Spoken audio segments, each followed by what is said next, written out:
Well, good evening, ladies and gentlemen. Welcome, welcome. And it's a Saturday night talk and sip.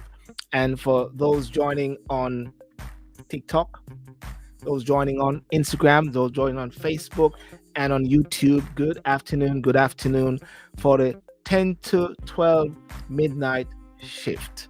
Okay. I want to thank you so much. Remember to like, subscribe, remember to share, and, you know, I tell you what, last week was very hot. I think I had on my shorts and the window was open and all the bats outside, the moth wanted to be a part of the show. But tonight that's not the case. And if you can hear me, let me just make sure that I can hear myself, because sometimes the worst thing is that you're doing a live and you're not hearing anything. Let me just check something here. Yep, that's good. Let me just check something here. Yep. And for Saturday night on Talking Sip, one of the most important thing is always ask is, what are you drinking, ladies and gentlemen? What are you drinking tonight? And I'm gonna go wine. I'm gonna go wine tonight. Yeah, I'm not doing wine for a while, but I'll go wine tonight. Yeah, red wine. Okay, just a little bit. Just a little bit. Yeah. And this is Merlot. Nice flavor. Very good. Saturday night. And of course, I always like to have some, not Stella Artois, but just water really. Very important to have some sparkling water, sparkling mineral water.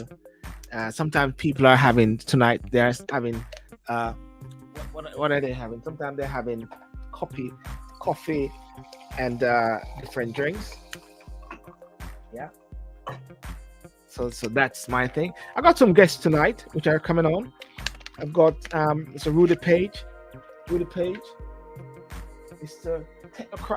Technical guy, and also one of the original guys from the Afro hair industry, Council Diana Mackenzie. You can hear me. Fantastic. You can hear me. From the recent discussions that we had regarding Jamaica becoming a republic. It is very interesting, though, that since we did that thing about Jamaica becoming a republic, you have not heard anything since from Jamaica to a certain extent. It's like you don't hear nothing more about Jamaica becoming a republic. Have you guys heard anything about Jamaica becoming a republic? I tell you, it's still hot. I don't know. I haven't heard anything much about Jamaica becoming a republic. Will Jamaica become a republic or not? But as you can see, tonight, the topic which we have coined and which I've coined is a very interesting one, and it's about who controls the black hair industry, and Jamaica Blue Dot poll regarding who is the best person to lead Jamaica into the next election. Because there'll be a next election in Jamaica very soon. I know the Prime Minister of Jamaica said, "My focus is not on elections." My focus is not on elections, he said. The Prime Minister said, "My focus is not on elections." But I did remind the Prime Minister in a post on the nationwide or the network by saying that it is not about your focus is to be distracted by elections, but in any political or democratic country, right? Let me get this. Any democratic country, there is what we call elections. And every 4 years, every 5 years, when there's an election, that is so very important because it somewhat gives a mandate. Because they say power corrupts and absolute power corrupts absolutely. And the purpose of that and the shapers of these constitutions, the shapers of these reasons why this is so, is to set in stage something that no one or no man or no party believe that they have the ultimate um, what should I say? They are the ultimate answer to a nation's problem, and that is why you got an election. So the next election in Jamaica, which will come forth, will be between, more than likely, I know there are some new parties which are starting up, but it will be between the JLP and the PNP. Some say it's the PNP to lose, and it's the JLP to win.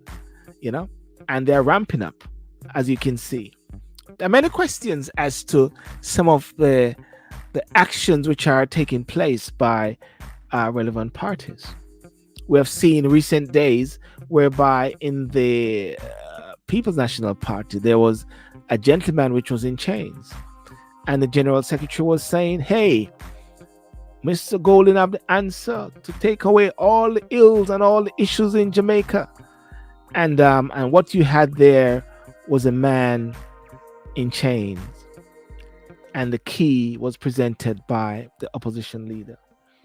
And the key by the opposition leader freed the man in a symbolic state, because it was symbolic to say that this is Jamaica needing to free from oppression and for depression and for the pressure which is on. And that was something. But many people say it was not the best way in actually dealing with that. And I think I would agree, but I do understand the sentiments of why. Yep. And in Jamaica also, you've got the present prime minister. They've got some new highway done, and with the new highway, what they've said is that it will be free until the end of 2023. This particular highway, I believe that developments in any country, highways are development, because if you take 3 hours to go from point A to point B, and it is now 1 hour, well, that's development, because if you got goods and services, but then the taximan might say this is undevelopment, because what will happen now is that I can't anymore, you know, you know, spend so much time or taking people around, because my trip is going to be so quick. But then at the same time, you may be able to go faster. Boom, boom, boom, boom. You know, and somehow may be a positive thing for him. So I believe that there's development, and want us to call out to say the fact that there's development at the same time, even whether people like it or not. I know last week there was a massive debate which we had, whereby it was when my good friend was talking and pointing out development and progress, and the other person could not see it in that way, and a new couple of persons were actually saying the same thing. And so I think we got to call a spade, say things positive when it is positive. And now moving back to the UK now, you may have seen or you may have heard about the incident whereby this young girl who went into this store, and I don't think I've got any video, and I don't think I need to play the video. But what happened is that she went into a hair shop, and she wanted to replace or to exchange a particular product which she had.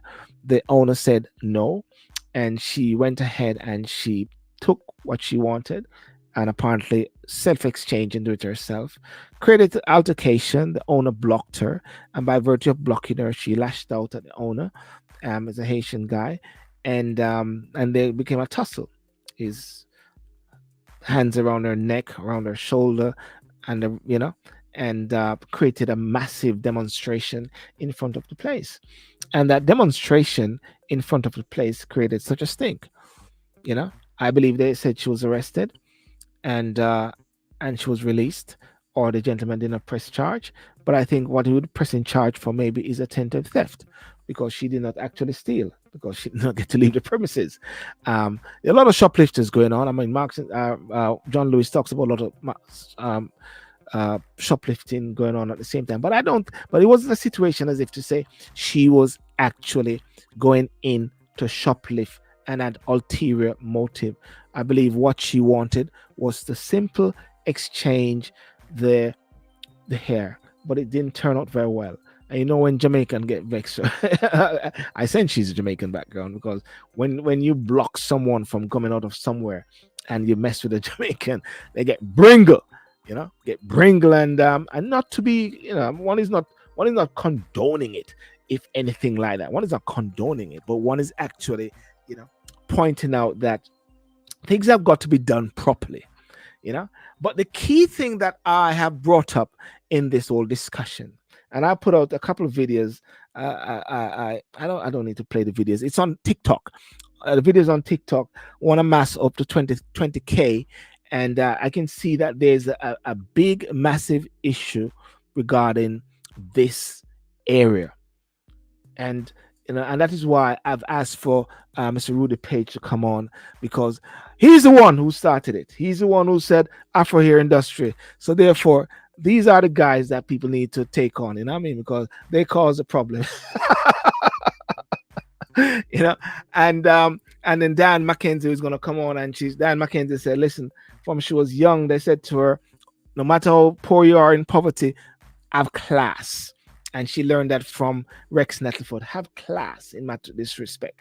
And also there's going to be another young lady who's going to come on. She's of Congolese background, British.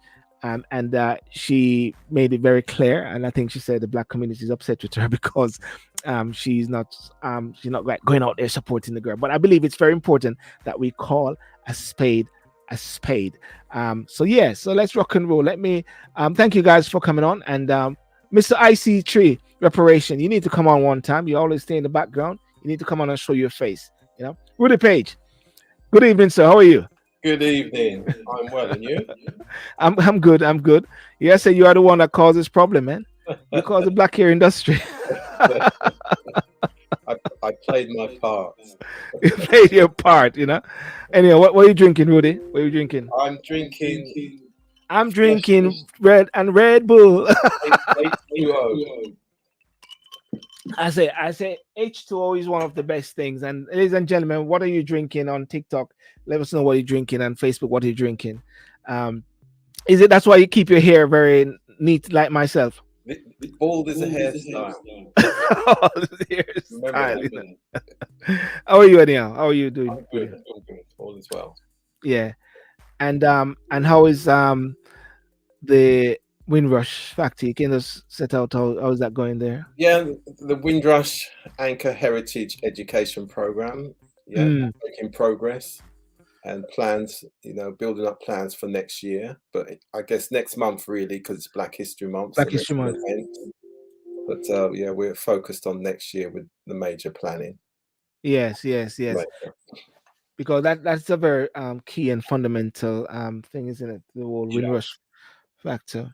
Even though not everything is Windrush still, but it plays a very key part at the same time. Yeah, it's going to be with us for another couple of generations at least. There are new people being sort of brought into the overall what we would call the Windrush scheme now, in terms of status. So there's we still got a ways to go. Yeah. One of the reasons why I definitely wanted you to come on, Rudy, it's about the black hair industry, and you played a very key role. Let's set the stage. I set the stage earlier where I was talking about the incident regarding the young lady in Peckham and the whole altercation. Diana Mackenzie will come in, another person will come in and speak about that. But the whole essence of where I came and I spoke about this thing is the fact that I'm hearing a lot of the narratives we need to buy from our own. Why are we doing this? Why are we going where we're disrespected? While some people are not talking about the fact that there was two sides and there was disrespect on both sides. But the bigger picture I'm hearing, the bigger thing I'm hearing, Rudy, is why an industry which is supported almost 100% by black people is not in the hands of black people at the same time, I wonder why. I don't wonder why. And then I can tell you why. But before we go there, because I actually I want to play this clip here. I saw this clip here. You had hair one time, Rudy. Absolutely. There's evidence out there, Sylvan. Yeah. I'm trying to find a clip of you with hair. If I can actually find it in the days of um Tony Wade, you know, and here it is, here it is, here it is, here it is. I'll just play it. That's one of Where is it? Tell me how you feel it's been going. Well, it's been going very well. We're pleased with the attendance from the people. They've come from all over the country and abroad to visit the show. What made Dyke and Dryden start the exhibition in the first place? Well, it was just reacting to a need. All the customers and users of our products needed somewhere where they could go to find out exactly more and more about the products and all the latest styling techniques. And as well, we wanted to promote the manufacturers whose products that we carry, and an exhibition of this type is the best way to do it. Welcome to the show, Mr. Wade.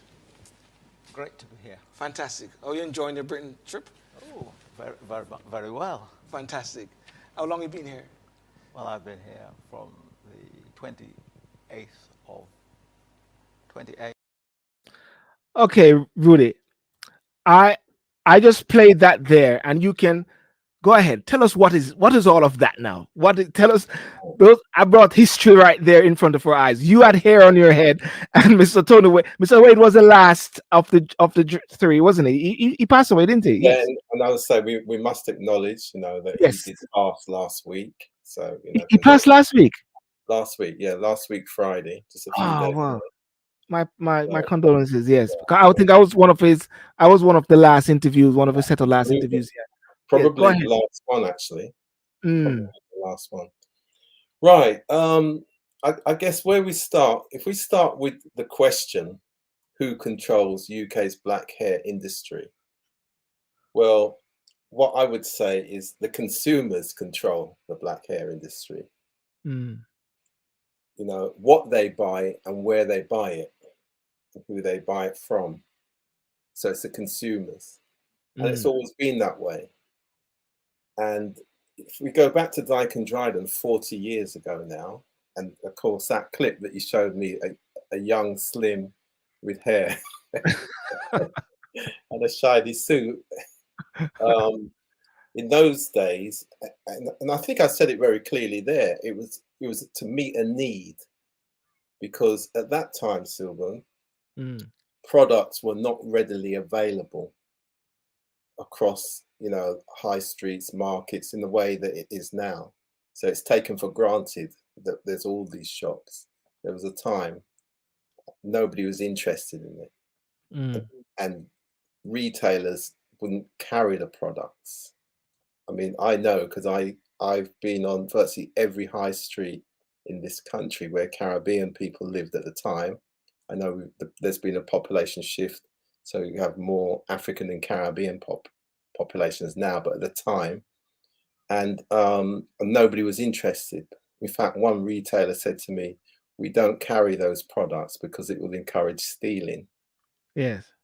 And so to meet the need of the community, there was that self-reliance on building up. Also, it was about building up the economic base of the community as well. And as Mr. Dyke said, with the foundation of Afro hair and beauty, and I coined those three words, Afro hair and beauty, Yes, was so that we as business people could be taken seriously, that we could manage a business sector, in an economic sense, organize it, provide opportunities for young people, training, development opportunities, because we had a lot of hairdressing schools then, a lot of salons, a lot of retailers, wholesalers, and importers of the product.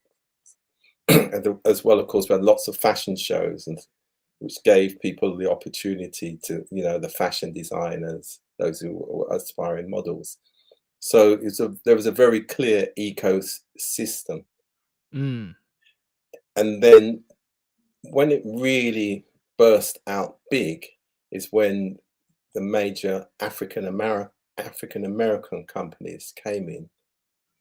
That fueled the growth of Dyke and Dryden and the whole market. So that was the curly perm and the relaxers, and all those big brands in the 80s.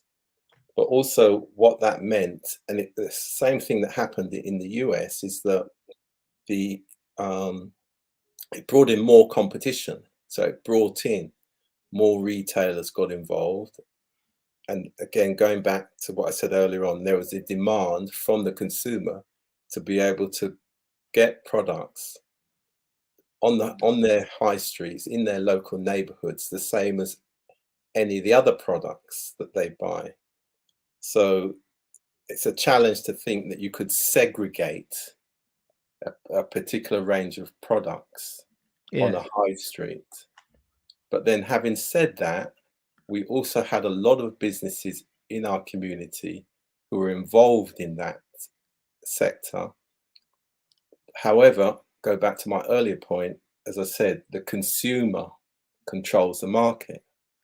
Yes. So the consumer decides. So consumers, by and large, don't make ethical decisions necessarily. It's about availability. It's about price, and they have a choice. So not everybody's particularly sympathetic to an argument that says certain products should be handled by certain people for certain markets. It doesn't really make any sense, really, given that we all go to supermarkets, shopping centres, and buy the things that we need to buy. So that's Mr. Dyke opening Afro Beauty. Yeah. So what we then have to talk about is culture, the historical cultural context, economics, because one of the challenges that we do have around what's called protective hairstyling products. So that's weaves and wigs and those types of products, accessories, hair accessories. And those products, by and large, come from another population group as well. Yes. By and large, they come from the foundation of those products are Asian hair, whether it's maybe China or India. So there's the whole thing around identity. So then what does that then also mean at the high street level? And there's nothing to say that one culture cannot wear what the consumer's prepared to buy for their, for, as far as they're concerned, their well-being, their culture, and their style and their fashion. It's their choice. And this is the conundrum that the communities always face, because you'd have to go back, 1,000 years when people would African hair of heritage, they made their own wigs. They made their wigs from their own hair, but that's just not the case anymore. Hasn't been for many years. So if you look at the reality then, so how else would the consumer get the products that they want? But so somebody's going to supply those products, and those, that's just the reality. And again, we've got to bear in mind is that we have to respect, uphold, you've heard me say this many times, Silva, upholding the values of respect and inclusion as a common ground for all, regardless of background, cultural status. So again, what is it that we're saying? We are here battling for inclusion and to be respected. So it has to be something that's, do to others as we expect it to be done to ourselves. If we let me just bring in sorry. Hi Cynthia, how are you doing? Good. I am great. You caught me off guard. How are you? I caught you off guard. That's fantastic. Welcome to the show, Cynthia the Jungle. And you heard Rudy Page a while ago, and he spoke about the black hair industry. And you have been very vocal in regards to what happened in Peckham, but you also have a view that people are using so much. They're not operating with natural hair. You believe that people should use the natural hair more? Is it? Oh, I definitely agree that women should wear their natural hair more because I get that aesthetically wearing wigs and so on and so forth can look good on the outside, but when it's time to take it off, it actually does so much damage. Like for example, me, I used to wear wigs consistently. I used to wear weaves, and what was happening is that it would rip out my edges. So all of my hair, I used to have a full head of hair. Like when I came out of the womb, I had hair coming all the way down to here. Do you understand? And now this type of hair was ripping out my edges. Not only that, but it leaves really bad acne scars on a lot of black women's head, but they cover it by wearing wigs, but the wigs just make it worse. Not only that, but it leads to a lot of hair dysmorphia and a lot of face dysmorphia. A lot of black women, including myself at some point, I was terrified to leave the house without wearing a wig. I just felt like I looked different. I was so used to wigs lifting up my face like this, and when I would take it off, it would drop. I was so used to my forehead being this small because the wig would cover it, and now my forehead looks huge. So I was uncomfortable with my own natural state. So when it comes to wigs and stuff, I feel like yes, they're fun and they're creative, and it's a way for black women to express themselves, and I love that. But to wear it consistently, and it's the fact that we're making up like a good 90% of the sales that were the consumer basis of wigs. Even though it's doing so much damage to black women, I feel like black women could do a better job at, just doing more natural looks, if that makes sense.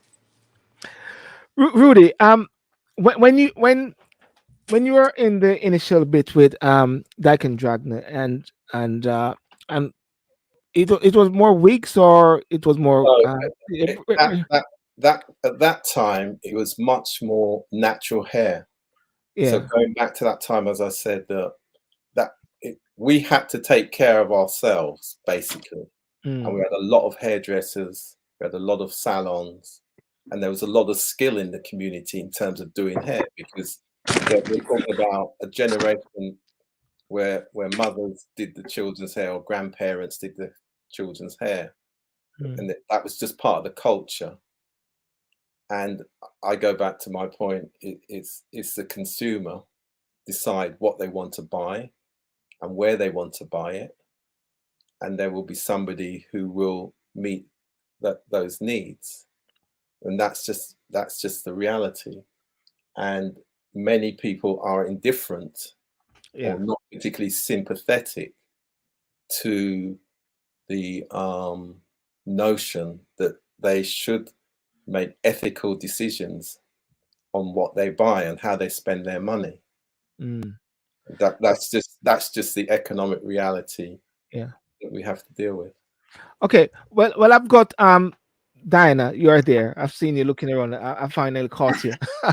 Diana Mackenzie. Councillor Diana Mackenzie. And reason I got Diana is here and also Cynthia here and Rudy Page, because Thursday night I was talking about the same discussion and there were three men talking about women's hair. So I had to make sure this time we had women on the show, That's why I was pulling Diana and getting Cynthia to come on. I want to just delve back a bit and then move forward again into this massive industry, which, as far as I'm concerned, black people really should be in charge of. But I want to go back to the incident which took place in Peckham.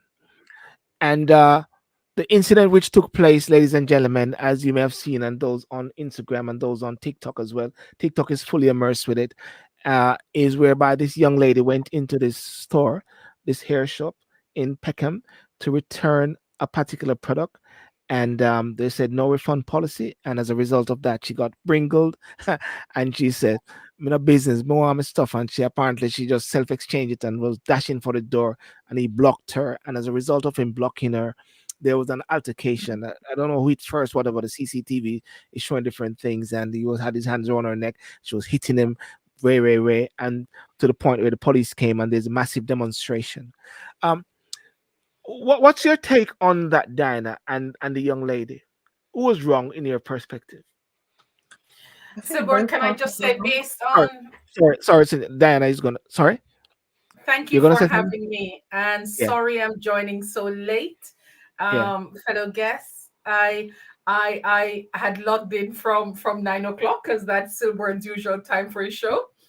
And the Thursday show. The Thursday show. Yeah. I had my sip. I was ready for you, Silburn, but then I just drank it all. You drank it all. Yes. Cynthia, you didn't tell us what you're drinking, Cynthia. Did you say what you drink? Oh, I'm drinking water. I'm drinking and Red Bull. Anyway. Yeah.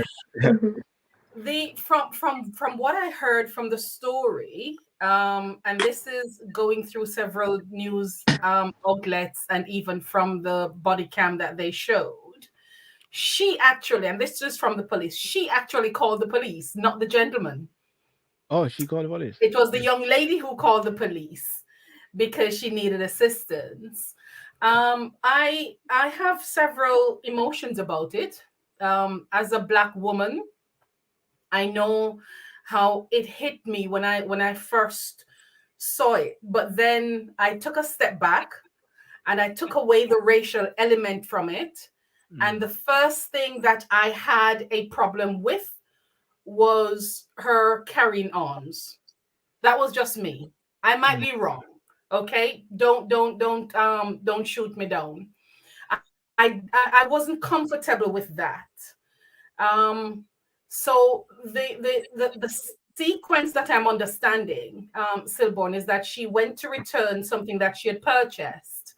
And one of the things that we ought to be aware of, especially when you come on to Asian shops, they do not do exchanges. They don't want to do exchanges, refunds. They would probably exchange, but we know as Black women, and is it Cynthia? You can vintage. Yes. I'll get it right. Yeah. Thank you. Yeah. Vintage can tell me they don't even want to exchange. So they tell you very clearly, no exchange, no refunds. They probably, some of them probably do exchange, but they don't do refunds, right? Because at the end of the day, they want to keep their dollar in their pocket. And it is not a situation where in most stores where you can go in, you can buy something, go home, fit it on, don't like it, and return it and get back your money.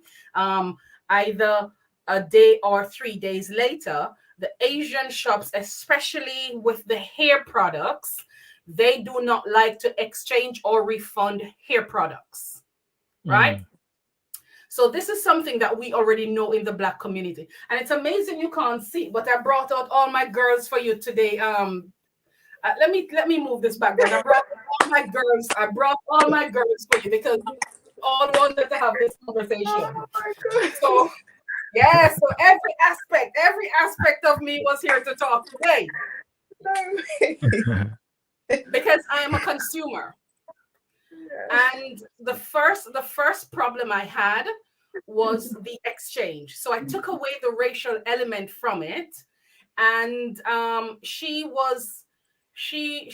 got information that she was not happy with, which I can understand, because sometimes I want to go back and I want to change something, and when they're telling me that I can't get a refund, I vex, because at the end of the day, sometimes it's one of them emotional purchase that you go home and you think, I'm blind me, I don't really need this thing. I want my money because I don't really have any money. So I want it back.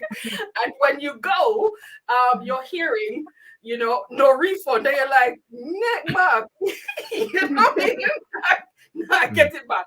And that's a very hard thing to deal with, especially when the retail culture is that you can get a refund in other places. Yeah. But in my dealings with the Asian community, from a commercial basis, they do not do refunds. So whether she was caught out like I have been, or she knew, but she was pushing the boundaries, I can't say. That is up to her. However, one of the things that defines us as human beings is how we respond to a situation. It's not necessarily the situations that we find ourselves in, but how we respond to them. And I found that her response was very for want of a better word, a better expression from the Black community, was very ghetto. Very, very ghetto. Mm. Boy, you laughing after me, Sinche? Listen, Because that's exactly what I was thinking. It wasn't it okay. was extremely ghetto. Take away her skin color and put it to the side. Her Yes. behavior was extremely disrespectful. Sorry to stop you there, but a lot of people are not eligible for refund. I've gone into the Asian shop. I wasn't eligible for refund. I'm pretty sure Diana went into an Asian shop. She wasn't eligible for refund. And you just don't act in that manner. Yes. But it's like, as a Black woman, I can't say that because I'm expected to defend someone simply because we have the same skin tone. No, that type of behavior was not okay. When you enter someone's business, when you enter someone's property, you are now under their terms and conditions. So now you have to follow their rules. For you to come and say, no, you have to change it, you have to change it. I can smell entitlement. I can smell privilege. I can smell just disrespect. And it wasn't okay. Black, white, Asian, blue, or green, you just don't treat people like that, regardless. The next thing, the thing that hurt me, and I'm going to use my Jamaican colloquial saying, the thing that burned me was when she started to talk Jamaican. No, that burned me more than anything else, because she was now not just a Black person, she's now a Jamaican. And you know, not being very funny, but something I shared with Silborn earlier on is that before, in my preteens, I remember one of my brothers when he was going to university. I proudly say I was born and I was bred in Olympic Gardens, Jamaica, in one of the areas that they would call really, really hard ghetto. And I know that where you're from, it does not dictate who you are or how you carry yourself in the world. It's your environment, your home environment. So my brother would always say to us, poverty is no excuse for lack of class. So that, no, seriously. So as a young girl, that was into my system a long time ago. So that dictated my deportment. It dictated how I carried myself. It dictated how I handled myself in the world. Not only that, I am a Mackenzie. And that my family's name is very important. If you speak to my brothers, my sisters, I address my brothers as Mr. Mackenzie. I have 4 brothers. They're all Mackenzies, and I call them all Mr. Mackenzie. So when I'm talking even to my younger brother, I said, Mr. Mackenzie, how are you doing? Because we have always been indoctrinated by my dad that your name is important. It goes before you, and it goes in spaces that you sometimes haven't even entered into. So how that is cradled, how that is viewed is very important. It doesn't reflect on you only, it reflects on the rest of the family. So when I heard her Jamaican-ness coming out and she started swearing, I was like, I'm done. I mean, just strangler. You know what I mean? Because it now put a shadow on an entire group of people. And we know that when one Black person does something, it becomes the whole of us that did it. Yeah. Well, I mean, as I've seen based on even the TikTok videos which I've done, and that's how I met Sintiche. Yeah, Sintiche.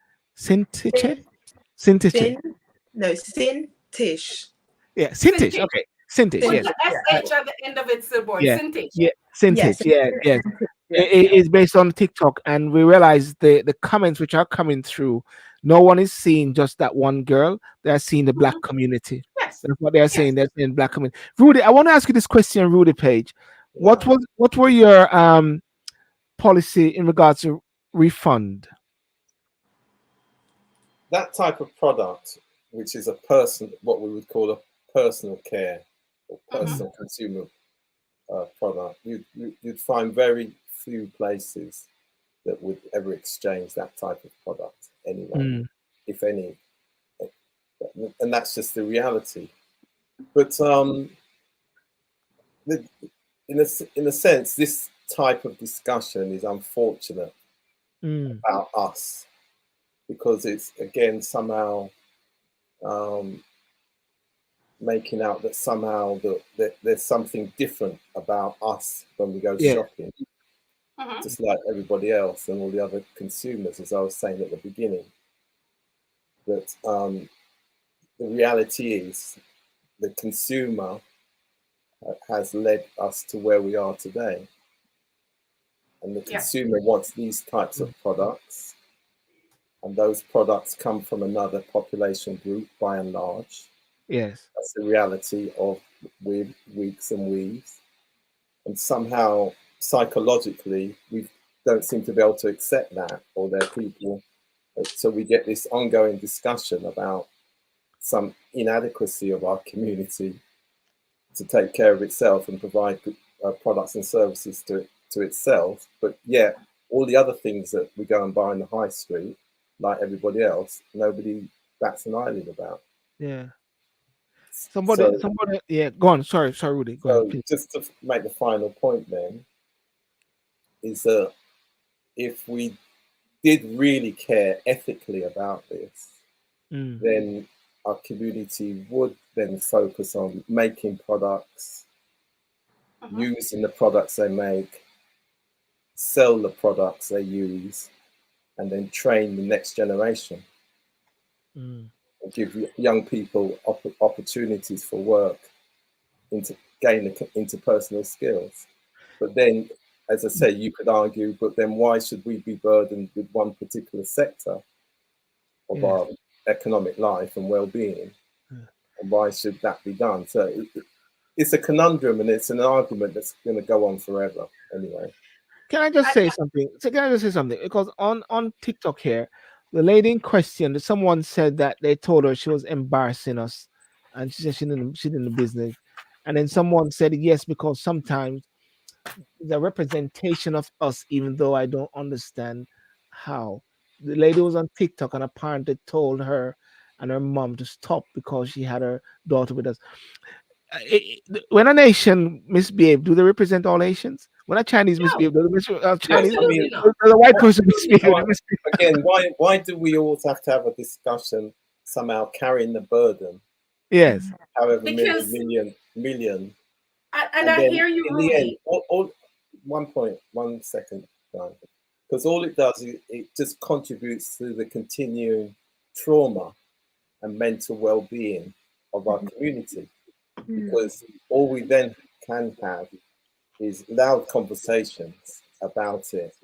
Then you get a level of unnecessary self-loathing, with people then trying to somehow define themselves as being different. You know, which at the end of the day, as was mentioned earlier on, bad behavior is bad behavior, and disrespect is disrespect. You know. Go ahead. I totally agree with you. Because on the opposite end of the spectrum, when a black person, especially in the United Kingdom, does something that is absolutely outstanding, it is not seen. And a caller said this very well. It is not seen, or the credit is not given to his blackness or his Jamaicanness. It is given to the individual. So if you have an outstanding student, an outstanding athlete, an outstanding black person, when the accolades are to come in, it is the individual that is highlighted, is not the race or the ethnicity of the person. So right. Is that when you say that, then are you talking about how we talk about ourselves, or are you talking about the perception of others? The perception of others. The perception of others. When Usain Bolt hit those records, it was Jamaicans that did it. we claim our stars when they shine. On the success factor. On the success factor, we as a culture, we claim it is us. We identify. So when something goes on to the contrary, we also identify. So I know for us as a people, we identify collectively with each other.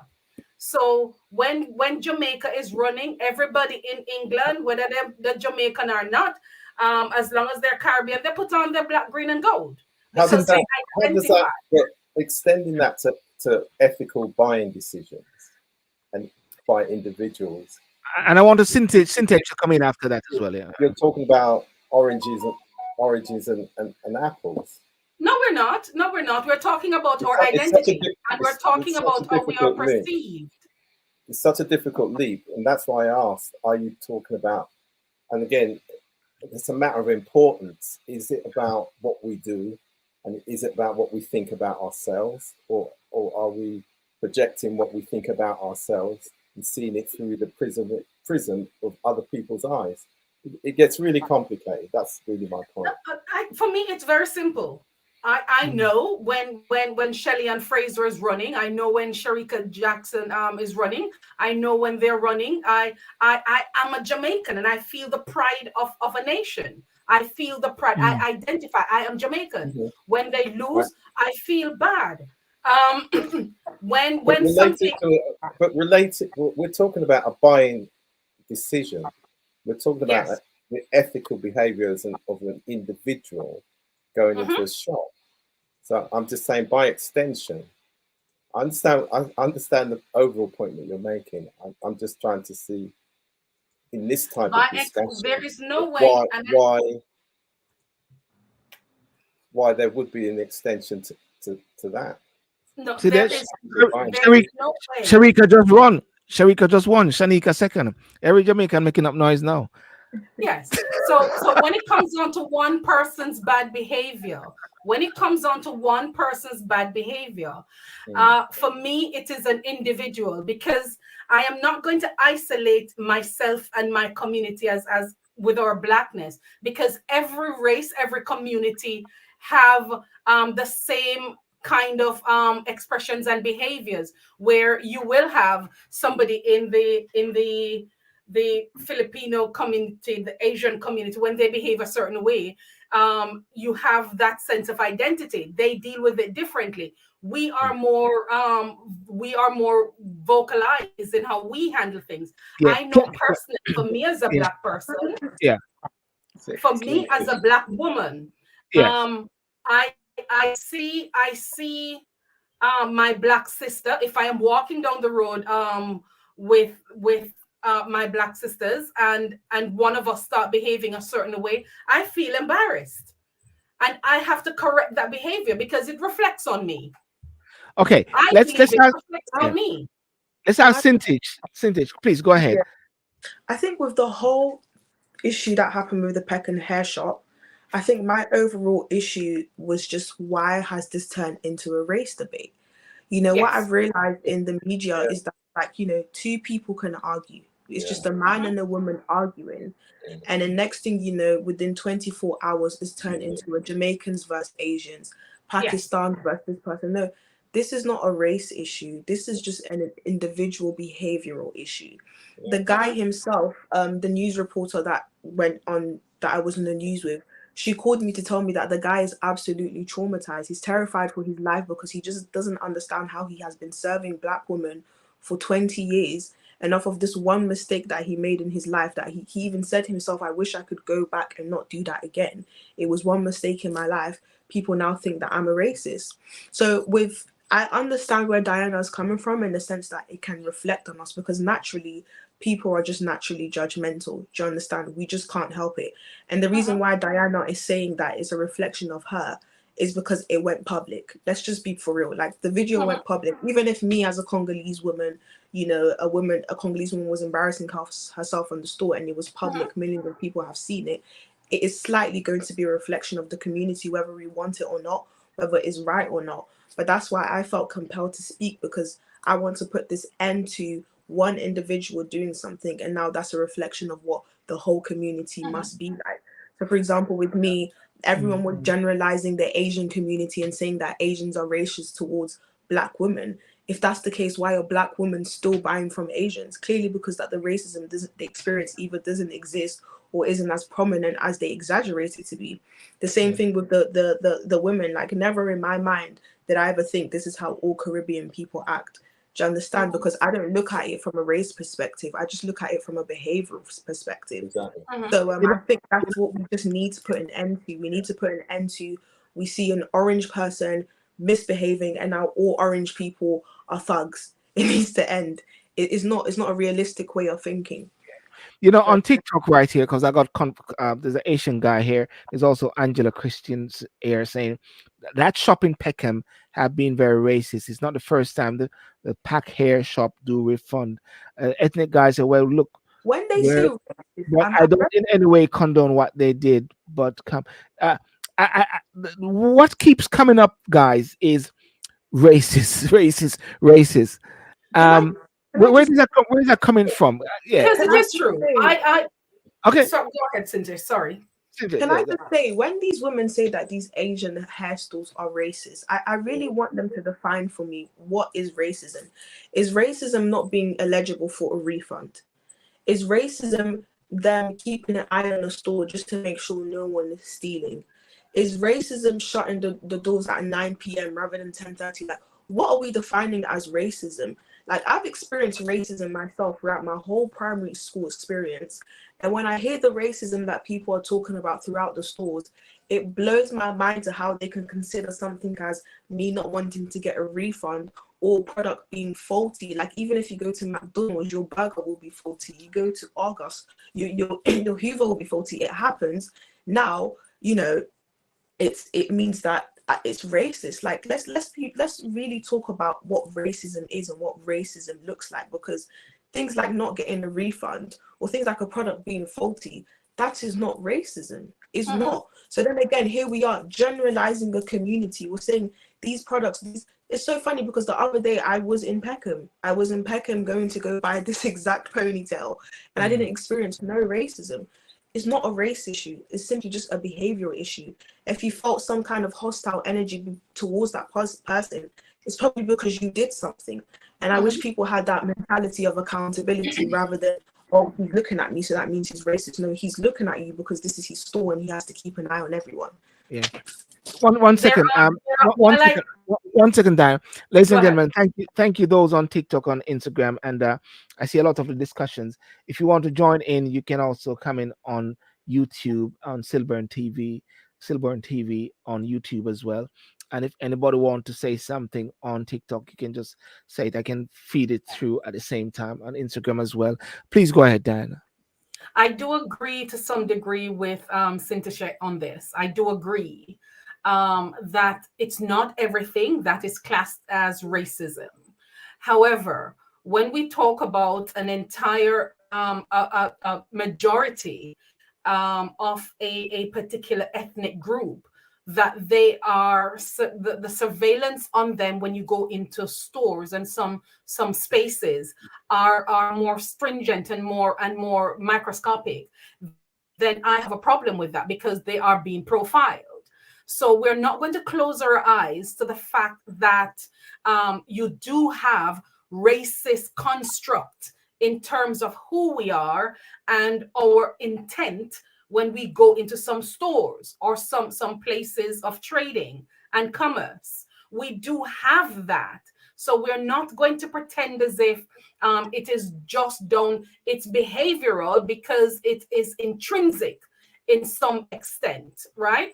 But we have to know isolate cases. Now, I remember one particular, from my own experience, I remember one particular within the NHS when I had a concern that there were racial elements to it. And I remember what one of the matrons said to me, Diana, racism is the hardest thing to prove. It is the hardest thing to prove. So one of the ways I had to devise the construct and construct it was a preferential treatment, or because I am not perceived, or the person is not perceived as in a certain class or a certain background, then they fit into another category, and that category is to be scrutinized. Now, I know from my personal experience that when I go into some stores, and it's not because I am not dressed appropriately or because I look dodgy. The only thing that could cause me to feel that level of discomfort was the way in which the security guards were following me around. So sometimes I have to stop and I have to say, you know, do you want to help me? because this is what I need. If you're not the person to help me, can you show me the person that I would need assistance from? Because I felt the discomfort. Now, I looked around. I was in Boots in Stratford, and the security guard had done just that. Me and one of my girlfriends walked in, and all of a sudden, it was us that was, when we looked, wherever we went, they were going. And it happens that there was this white woman that was there stealing. Yeah. She was, and by the time they recognized that she was really going with their stuff, she bolted through the door. And so when they came back, because they didn't catch her, when they came back, I said, Starve, you're right. Because you were actually looking at us. I saw you. You were looking at us. You were following me and my friend around, but you didn't see the white chick that was stealing all of your perfume package and everything, right? So we are not going to act as if that element of racial profiling is not there. It is there. However, in this case, that is not what it was. That was my my conclusion. He indicated something that I think we should deep dive into. We should be talking about some of those industries where that are majority contributors and allow those industries to grow. That in other communities and not ourselves. So for me, that is a conversation I want to have, and not just at this one behavior. Yeah, Diana, we're having some glitches with your Wi-Fi. I don't know. You're not using Flow. You're not using Flow. You're not in Jamaica or using Digicel. I am not in Jamaica. I am using Sky, and they are rubbish to some degree. Okay. I'm at 11. Allegedly. I'm at 11 o'clock, and I'm at 11 o'clock, and I want to move on quickly because I want to close off this section. But Rudy Page, during the time with Dyken Dryden, what happened whereby the black community was reigning supreme in the black hair industry? Then all of a sudden, it went south. How can that come back, if anything? I mean, I don't know if you got the figures as to what is the amount, or Diana, you may have this figure as to the amount in this industry, which is pumped in by the purchasing power of black women. 88 million. In the UK alone, it is 88 million. In the UK. In the United States, it's 2.5 million. 2.5 million.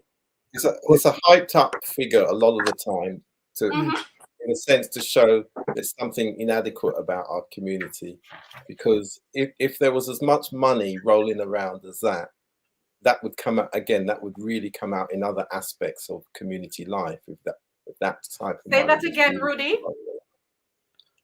I'm saying that a lot of the time over the years, the actual value of the market has been overstated, because if that kind of money was really rolling around the community.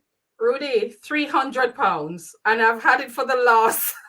I've kept her very nicely because I paid £300 for a bundle and a half of Peruvian with the closure. £300 for this alone, Rudy. Right. Rudy, okay. This one was £180. Rudy, this one, yes. Listen, you're exemplifying exactly that. You've answered Silban's question. Yes. With what? But and this is the conundrum our community faces, and people see that as they look at us, and they look at the community. This is just the reality of how the industry is, Silban. Yes. Diana's just set it out very clearly. Right. And my point is, and we've always said, why we believe the figures are overhyped, because if those kind of monies were circulating around the community, our community mental health and our economic well-being, the opportunities for business and spend would be very different than it is now. That's the point I make. So we've always said we with the figures, the billions and the millions, because again, when you look at the research data it'll involve all other aspects of the industry as well when it comes to personal consumer products. Dana, they But said that's a lot of money for human hairs. That's what somebody said No, on can I TikTok. just say that this was purchased from a black store. This was purchased from a black store called Beyond Hair that was in Wood Green, and the store closed down, and they're now online. So Okay. yeah, so this was Right. purchased from a black hair Right. store. right, Rudy, yeah. so not to individualize things, because we're having a broad discussion. So in answer to your question, Silvan, the reality is that we live in a competitive world, and once the products became freely available, because there was a time even in the US, and I spent a lot of time in the US before I ever went working in the Caribbean, that hair products, as it related to African Americans, went through what they call mom and pop stores. And so all of the industry, the creation of the products, the services, the personal hairdressing, the care, and all those kind of things was held within the communities. Then as the manufacturers expanded, they then went and sold to the wider retail market. And there's no argument against that, because people are living everywhere and they want to be able to pick their products up wherever they can pick them up. But once any market expands and bigger entities, bigger brands get involved, that does make it more challenging for the smaller players. And that's just the reality. And then, as in this country, in the UK, as the markets opened up, and if you look at retails and who can afford to have a retail business on the high street. And in fact, I do remember, Silvan, didn't you interview a lady, Caribbean woman, who actually had a shop? Zandy, yes. She had one in Peckham and one in Lewisham, yeah. And didn't get the support from the community. Yes. Otherwise, she would have more shops. She'd have a string of shops now, and we'd have lots of that. So we face this conundrum all the time. And I still put it down to the reality is that people have their choice and they decide where they want to spend their money. That's why the consumers control the market. And as was touched on there by Sintish, the gentleman now is frightened of his business because of what may happen, i.e. the consumer deciding not to go into the shop. And if they do that, it might only be for a short while, because consumer habits are as they are. People will soon start going back into shops, you know, that they've been used to going into. Just human nature. It's just human nature. If somebody, if the shop opened up tomorrow and said 50% discount on £300 wigs, people would be there, wouldn't they? That's the reality. Let me just show you something. 1 second here. 1 second here. Let me just play this a bit. All the shops there. The Jews will drive 100 miles to shop at another Jewish store. Yeah. The Chinese, the same thing. You go, you see the Chinese shop. For the Indians, I don't know where they shop. But we just go to the nearest store that is there. And so when we say support Black business, what we're saying is that look for a Black business, because there's hardly any Black business out there. And so when you say it's not that you're being decisive or you've been racist or you've been prejudiced, what we're saying is that you need to look for a Black business, because as long as you support a Black business, you are creating something for the community. Just as the Asian, they've created for their own community, because all the high street stores they send their kids to private school. They don't live in the area that we live in. They don't associate with us. They don't employ us. And so what we're talking about, we're saying that if we support our own community, we are able to then do the same. We can send our kids to school. We can pay our mortgage, because once you start employment means that person is going to look after their children. They're going to send their kids to school. They're going to pay their mortgage. They're going to do all the things that they're doing. And so we're saying to keep it in our community, to do that first before we then go outside, just as every other community do. And so that we can create something, because we have nothing at the moment. And I use the term that we will be left at the bottom of the pile, and we're at the bottom of the pile right now. So we need to at least get a 1 foot on the ladder and start climbing, so that you look at the high street, then you should say, well, there's several black stores out there. There's nothing on the high street for us. And so that is what I am saying. And I know that anyone else who's talking about supporting, I don't think it's anything about being decisive. I don't think it's anything about being prejudiced. And I don't think it's anything about being racist. We have nothing. And we need to now start owning. It's about ownership. We should own things in our community. So you see then, Sylvan, that argument, many people are not sympathetic. Going back to what I said, the consumer by and large is not sympathetic to that point of view, even though emotionally I agree, because coming from Dyke and Dryden, we had a complete ecosystem, trained thousands, hundreds and thousands of young people, supported. At one time, Dyke and Dryden, we were the largest provider of trade credit to businesses. So in other words, Dyke and Dryden was the anchor of the sector. The sector operated as a cluster in the supply chain, from the importers, the wholesalers, the hairdressers, the shows, the consumer. That was one complete ecosystem. Which doesn't exist. It doesn't exist now. And the people who are in the industry now, again, are not particularly savvy, sympathetic to that. As long as they can get their business and do what they need to do, then they'll do it. I want to just stop there because, Rudy, because I interviewed Sandra a few years ago, and I used to go and support her at her Lewisham store, big store, lovely store, and the one in Peckham. And I think she was undermined also, I think, by another shop. And as you discussed earlier, we spoke about it, she also wasn't getting that massive support from the black community. And she wasn't just doing wigs, she was doing lots of natural stuff for ladies, you know. And Sintage, this is the issue again, Sintage, because is it that we don't value or have confidence in ourselves? I'm going to bring in Michelle to ask a question shortly. Is it that we don't have confidence in ourselves to actually take control of this particular? Are we lacking leadership, Rudy Page? But Sintage, go first, Sintage. Let's get you. When you say we are lacking confidence, do you mean confidence to go out and start a business, or confidence to wear our own hair? No, confidence to pull together.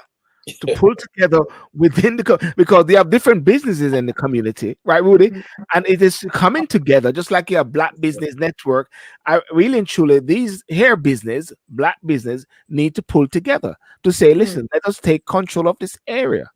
Yeah, I don't think it's lack of confidence. I just think it's lack of knowledge.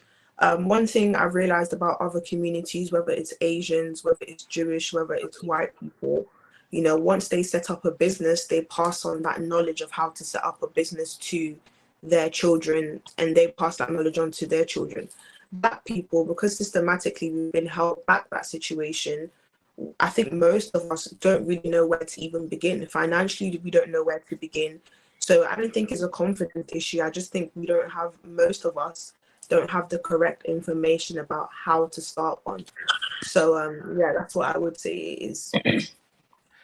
Okay. Can I just pick up? Yeah. Sorry, Rudy. I apologize for an example was just given by the lady in the piece, the clip that Silborn played.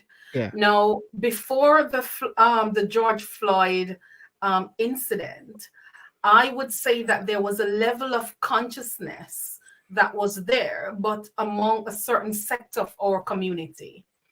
But after the George Floyd incident, it came front and center in terms of how we relate to each other and how we support each other.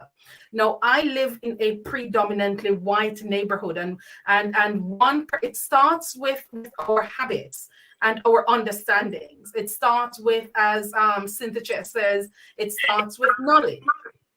So I live near 5 minutes away from an Asian store that sells my Caribbean, African produce.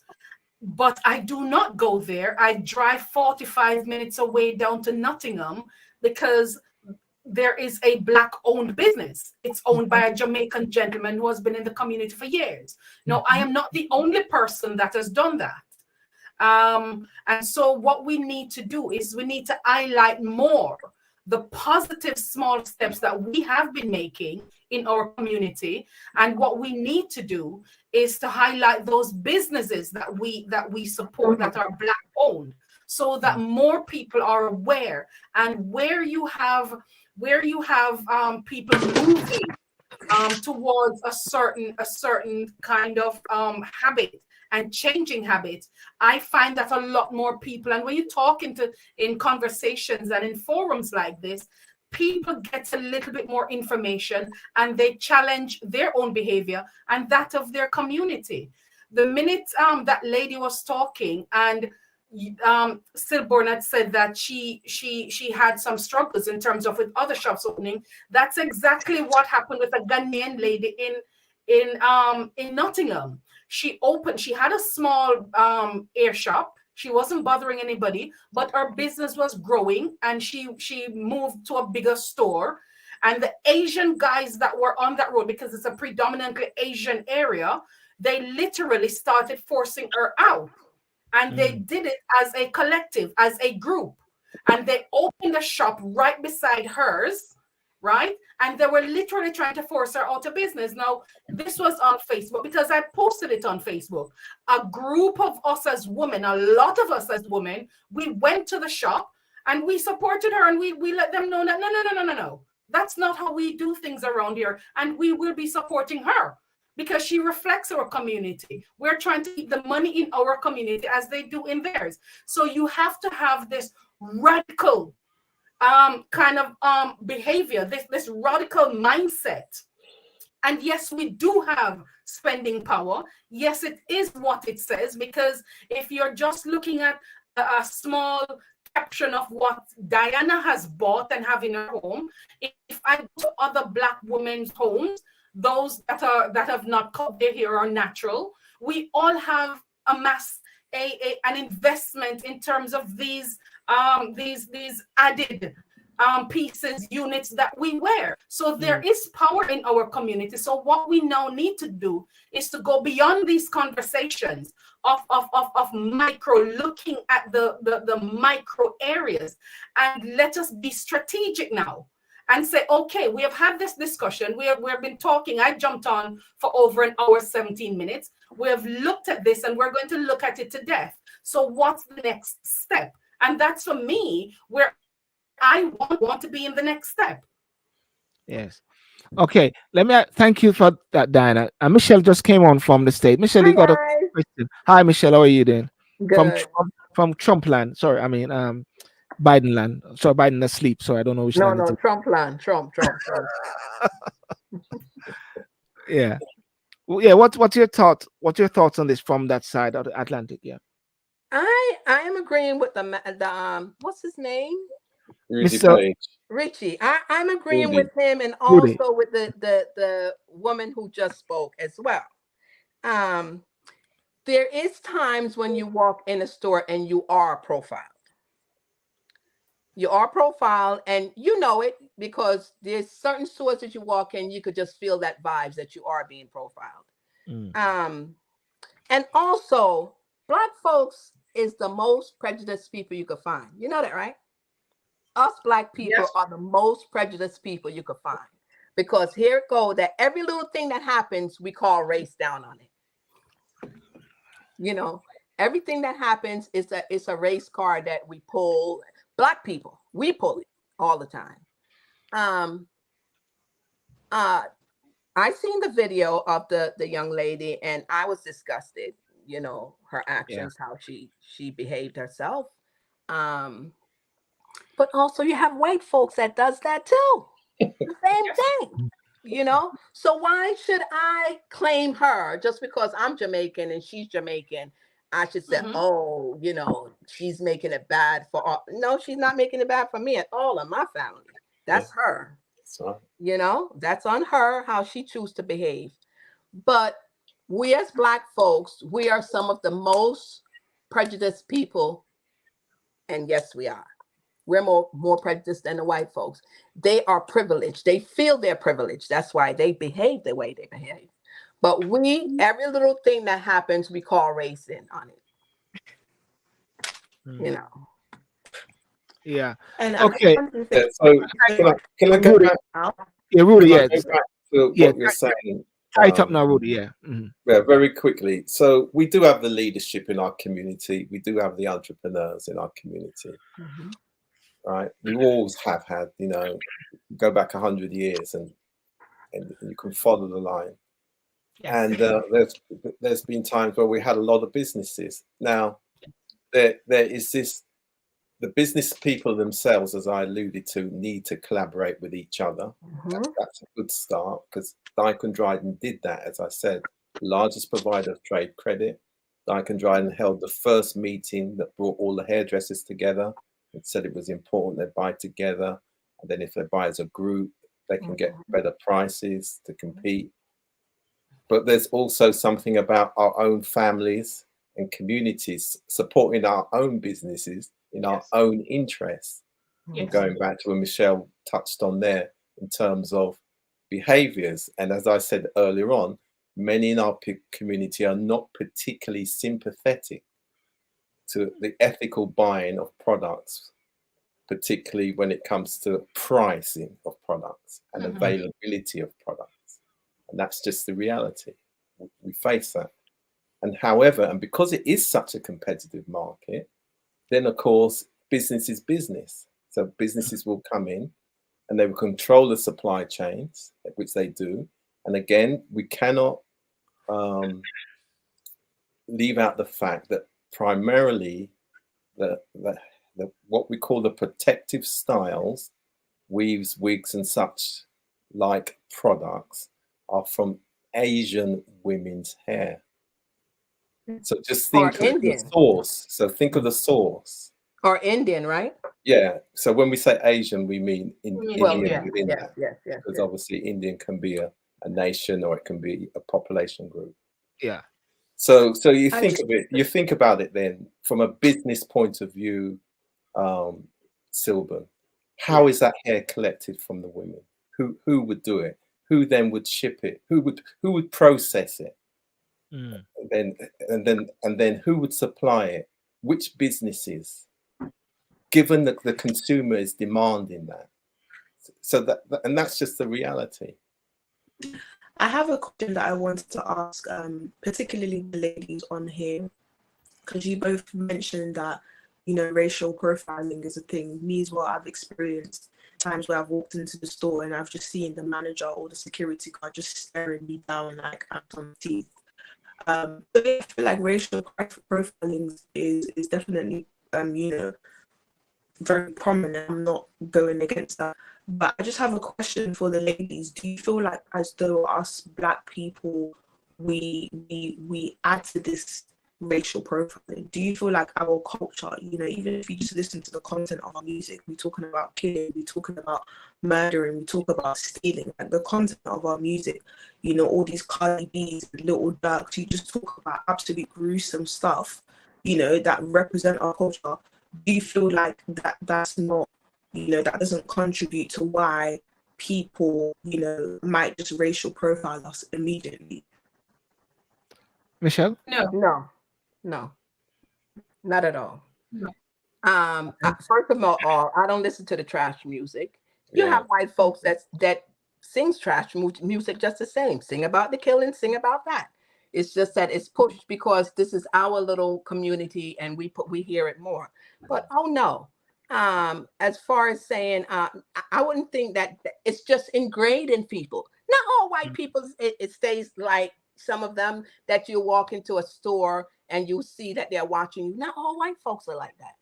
Not all white folks are like that. So I would never think that they're judging me from the music that my people let out or no. Not necessarily. It's ingrained in them. And that's the way they grew up. That's the thing that they have in their house. Okay. So it shows out in the public. So that's what happens. They're in the store. It just happened to be this particular white person or whatever that may be, prejudice. And they act it out. Not all white folks are like that. I walk into a store. If I feel like they're watching me, that's when I'll shop more. That's when I'll shop more and show them that, listen, don't watch me because I'll shop. You know, yeah. All right. Well, guys, I think we're at the end of this section, and we can keep going on and on. But I want to get a last word on this particular area. The way forward. How do you see the way forward? And one more thing, I just want to bring this one out. Do you believe that when a black person misbehave and there should be these demonstration at all times? I mean, Sintich, does that lady represent you? Diana, does she represent you? No. Rudy, does she Everything represent black you? people go out and Michelle, march. Everything black people go out and march. They need to cut that mess out. Cut it out. Diana, They've been marching from ever since when where we reached. No damn where you've been marching. Michelle, we used to have a joke. We used to have a joke. When you say that, Michelle, we used to say this is 40 years ago, we said, listen, just get our community to march into our shops. That's where we want them to march. That's all. March them in the shop. Forget about that marching. And another thing, if it was left up to me, a woman like me, all the hair store would be out of business because I'm natural.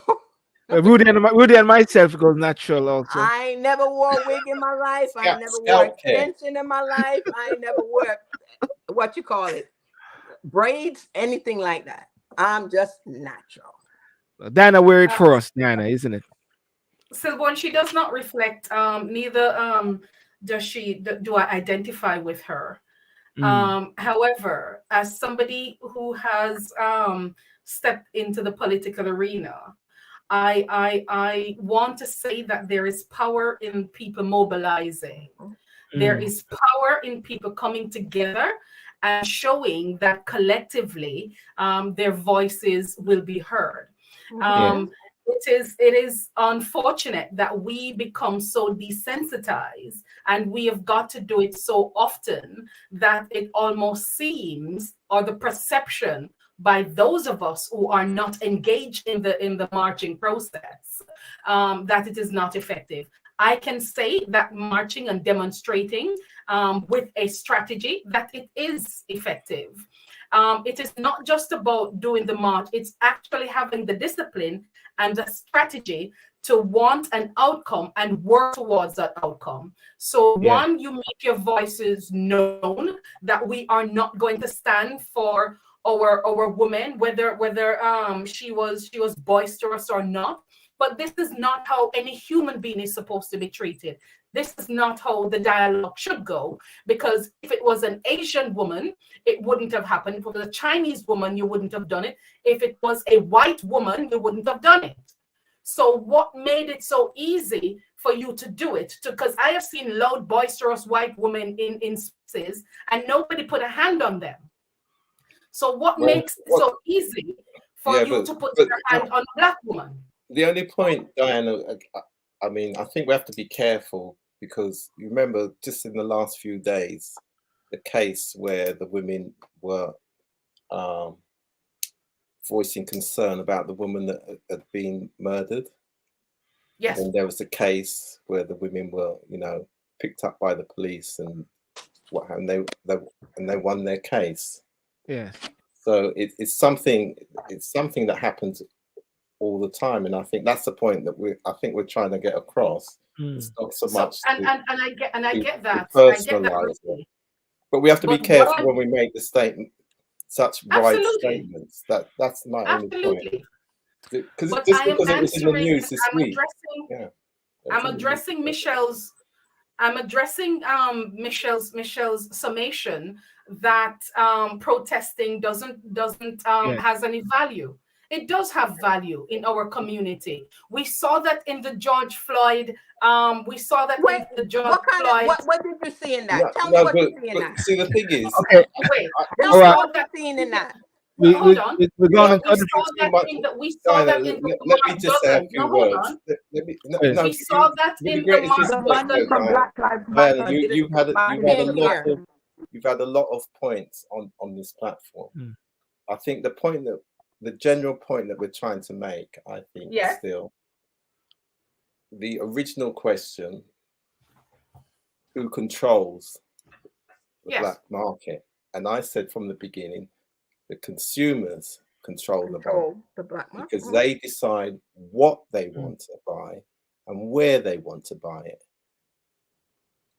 Now, that's about individual and collective responsibility. And having been in that world for a few years, as I said, not everybody is particularly sympathetic to the idea that they should buy ethically. And then the other thing, as it relates to this industry, the reality is the majority of money that is spent on protective hairstyles, i.e.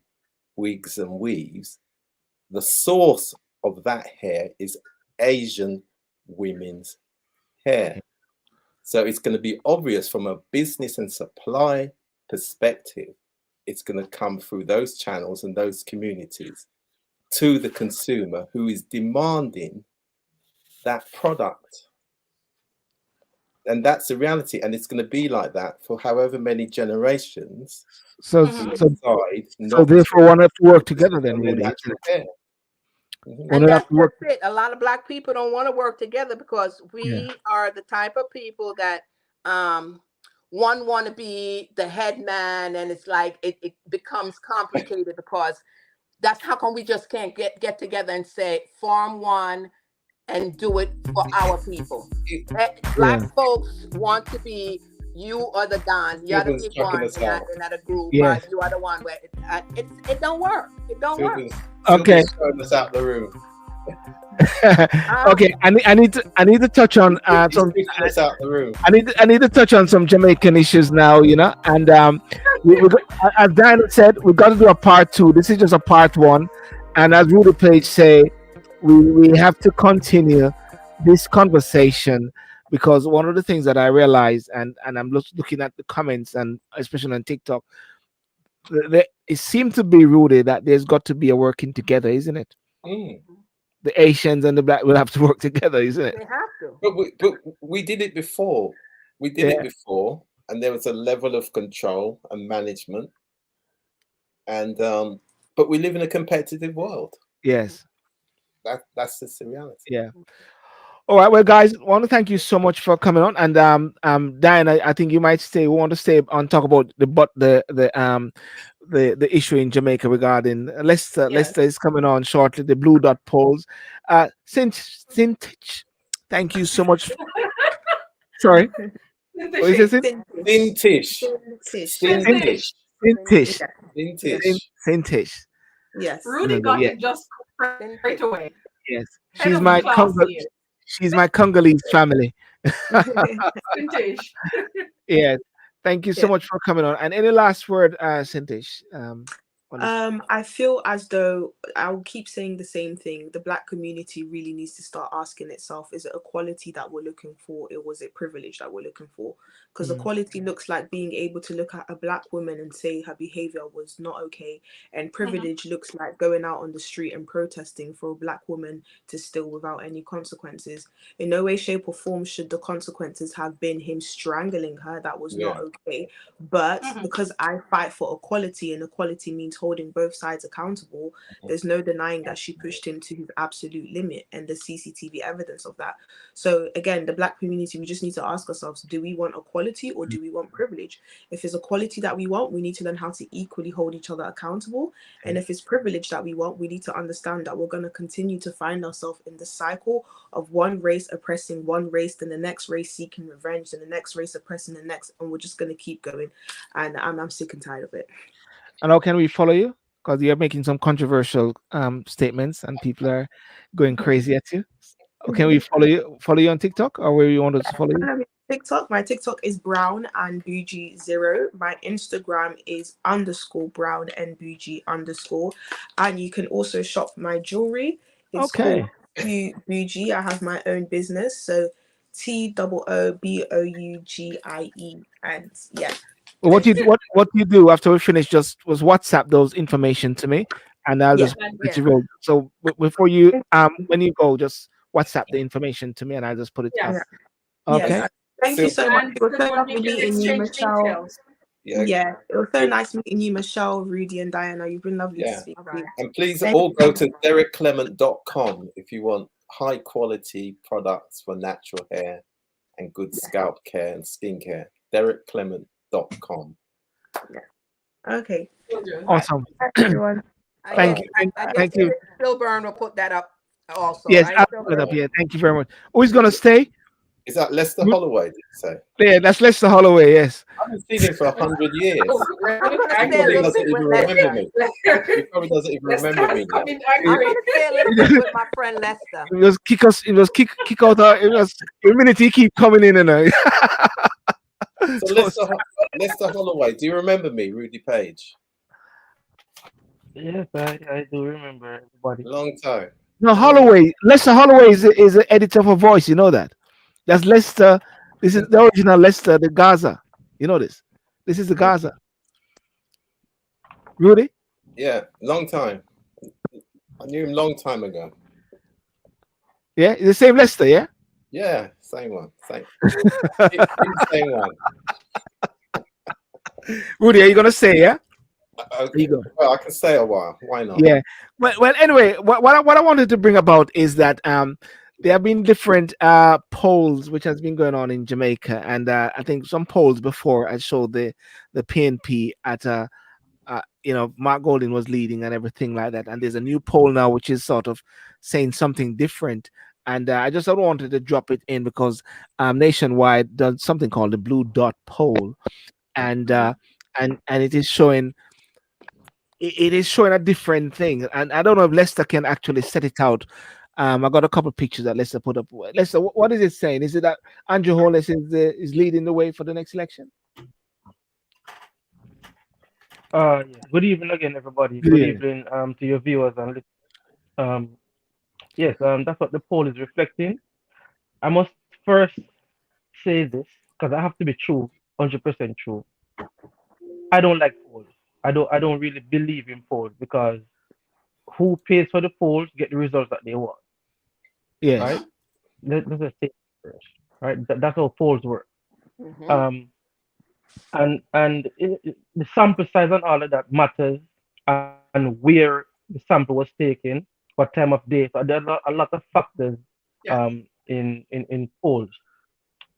But put that aside, yes, Andrew Holness is still leading. The only reason is because the PMP is weak. If the PMP had a different leadership, not just talking about Mark Good, I'm talking about the leadership. The JLP would have been in a lot of trouble. Not because the JLP is a bad government, the JLP is bad at communicating.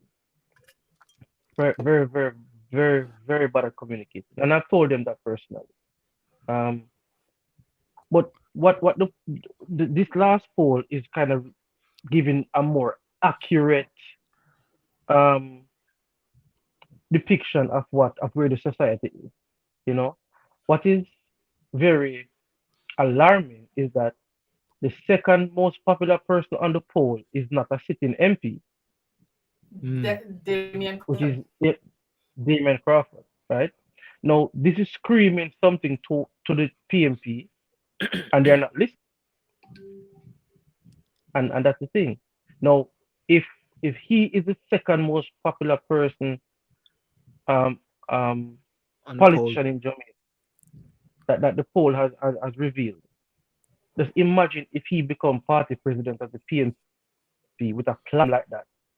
The polls would have been very, very close, and the PMP would have a greater chance of winning the election, right? Or a closer election. And the same happened when you look at East Portland election between him and Anne-Marie Val. She won by like something like 420 or 430 after he spent 4 weeks there. She was there for 18 months. Yes. Right? And billions were spent. Billions were spent. And he never have piece of what was spent. So if the PMP is like the JLP of the 90s, right? And one of the main factor is risers and one PMP. So it's like the party is split and people can't recognize the PMP anymore. Right. You understand me? With that said, the JLP is arrogant and poor at communicating. They have done a lot of work, but if you ask the like me, I'm an activist. I'm a blogger. I'm a party supporter. I have day-to-day knowledge of the running of the economic running of the country and what the party has done. Right? Um, the average Jamaican really care about his personal day-to-day. So the many glorious things that the JLP has done, that the administrator have done, they wouldn't be cognizant of it Yeah. because they are not so politically inclined. If something is not blaring in their face, they won't know about it, right? And it's not that the thing is not there, right? It is just that the fact that the JLP are poor communicating. Many persons in the JLP, and I've said this before, about 8 of them that I think should not be MPs, should not be MPs. The age, and I don't think they bring anything to the table. But when we look at the opposition, we're saying even just the decision of the general secretary, the decision of the leadership, something that they do. This last skit, I am saying, who really think that the chain around a black Rastaman neck and although he's a Jamaican, a white man, pulling Yes. it was a good idea. Like these guys are intelligent. Let's break it. Have you guys seen it? Have you seen it, Rudy Page? Are you gonna play it? I don't know where it is. I know I've got it somewhere. But what it was, and it was a man in chain, and then Mark Golding. No, a man in chain, and then the general secretary was saying, "Yeah, man, we're under pressure. The government, we're under pressure," and opposition, no, pessimist, no, pressure and pressure, and the man in a chain, the country in a chain. But Mark Golding have the answer, and Mark Golding came with the key and opened it, and then people started to say, "Hang on a second." So Mark Golding have the key, will lock up the man. And two, people are actually saying, "Hang on, who thought this through? Is a white man actually freeing a black man?" And I was thinking to myself and said, "Hang on a second. When you do these things from a marketing perspective, you look down the road. Who look down the road to think of what are some of the repercussions?" I saw the sentiment, Lester. I mean, I agree that there's a sentiment there which maybe they were trying to communicate. I understood, the sentiment, Silver. But remember, these are sensitive times now, right? Sensitive these times. are racially charged times all over the world. Yes. And I had this conversation with one of my PMP friends that Mark Golding sees himself as a black man, right? No, if you just give me a time to explain. Adam Stewart, I spoke to Adam Stewart on several occasions, right? Son of Butch Stewart. They don't see themselves as white Jamaicans, they see themselves as Jamaicans, right? You're in a party and them say, all original black man hold up them hand. These guys are holding up their hands because they in their mind, remember, they grew up in the same society that a dark skinned person like me grew up in, and we go through the same thing, the same schools, in same circles. So like the owner of Ribby's Ribby Chong, right? He's a Chinese descendant, but you can't tell him he's a Chinaman. He's a black man. Yes, because that's how he calls himself a black man. So I understand, even the Indians in Jamaica, they don't see themselves as Indians as a separate ethnicity. They see themselves as just Jamaica as a variation, a different variation. So I understand what Mark Golding sentiment is. It was more economic bondage or hardships. But you cannot tell what the people of a country that is 98% black are going to take that. And you should take that in consideration first, that at the end of the day, it was just a poor marketing stunt and it would have backfired. I mean, the minute I saw it, I was like, this, if they had any chance of winning the election, right? This handed the election to the JLP. Just this. Because they can't undo it. They can't apologize for it. And even Saint Lucia, Dominica, Antigua, these countries are picking it up now, and they're incensed about it. So it's not just Jamaican diaspora; it's a regional thing now, you know. But when you see the party leader do so poorly in the polls, in even their own polls, where the PMP polled higher than the party leader, right? And I'm like, something is off, right? He is not being the same thing that affecting Portia is affecting um Mark Golden, right? Mark Golden should stop trying to be roots and Jamaican and just be himself, right? Have smaller town hall meetings, speak to the people one on one, have a plan. If you ask the average Jamaican, what is the plan for from the PMP that you hear that you like that is going to carry us to the next election that you think you may vote for them? Nobody can actively tell you like a 3-point plan for the People's National Party. So these are some of the factors, that made them, especially Mark Golden, pull so low. And then you have persons who are coming forward and saying that Karen Cross and other persons are saying that they only want to have persons who agree with them. So Peter Bunting and Mark Golden and Dayton Campbell only want to have persons in position or put persons as caretaker and council as caretaker as MP who is a riser, who's agreeing with them. So if you have persons who went on to vote against Peter Bunting or Mark Golden in the internal elections, right? They ostracize all these people. And you cannot build a party like that. You cannot govern a country like that.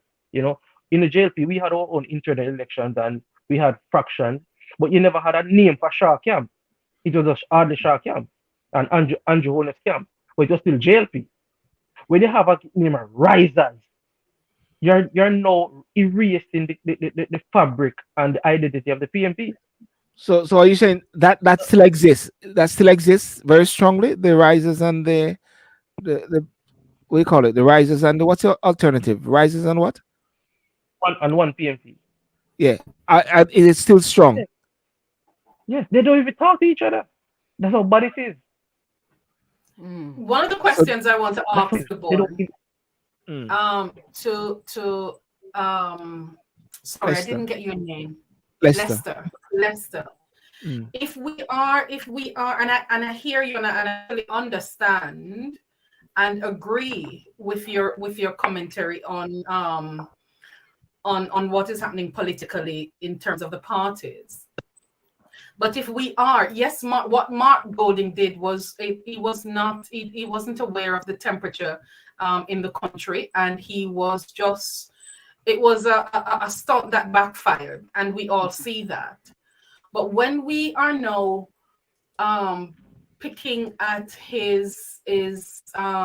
we're being very in terms of how we are seeing Mark, and that's not just us here, but all of the commentators, we would have had to give the same kind of scrutiny to Edward Seaga, and we didn't, because these gentlemen were from the same hue. Of course, Edward Seaga was not a black man. Edward Seaga was not a black man, and Mark Golding is we're saying is not a black man. But then we are a country with a motto that says, out of many one people. Out of many one people. Yes. She using Digicel. Flow. Diana, I wonder if you need to come out and go ahead, Diana. Go ahead. Yeah. Whether it was Peter Bunting, Damian Crawford, or any one of the other members of the political class that did that demonstration, it would have still been very senseless. It would have still been very emotive. It would have still been inappropriate. So it's sometimes where we major on the minor things, and I think it's minor that we know see Mark Golding, the leader of the opposition party, as a white guy, as against he's Jamaican. Now, I honestly think, and I'm being very honest, I am not a JLP supporter, or neither am I a PNP supporter. I honestly think that Mark Golding is not the most effective leader of the People's National Party. He poses no opposition to Andrew Holness, no credible opposition to Andrew Holness. He offers no alternative. When I, who is sitting outside of Jamaica, listen to the People's National Party, I even through COVID, which was very, very important in terms of our sovereignty and how we manage crisis in our country, I heard no credible opposition or pushback from the People's National Party to the government of the day. It seemed that Mark Golding and the People's National Party agreed with just about everything that the Jamaica Labour Party was doing. So when I look now at this demonstration, it was a gimmick.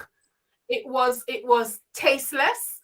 It was not well thought through, and it reflected the desperation of the People's National Party to now gain back the attention of the country, because they could not do it through their policies.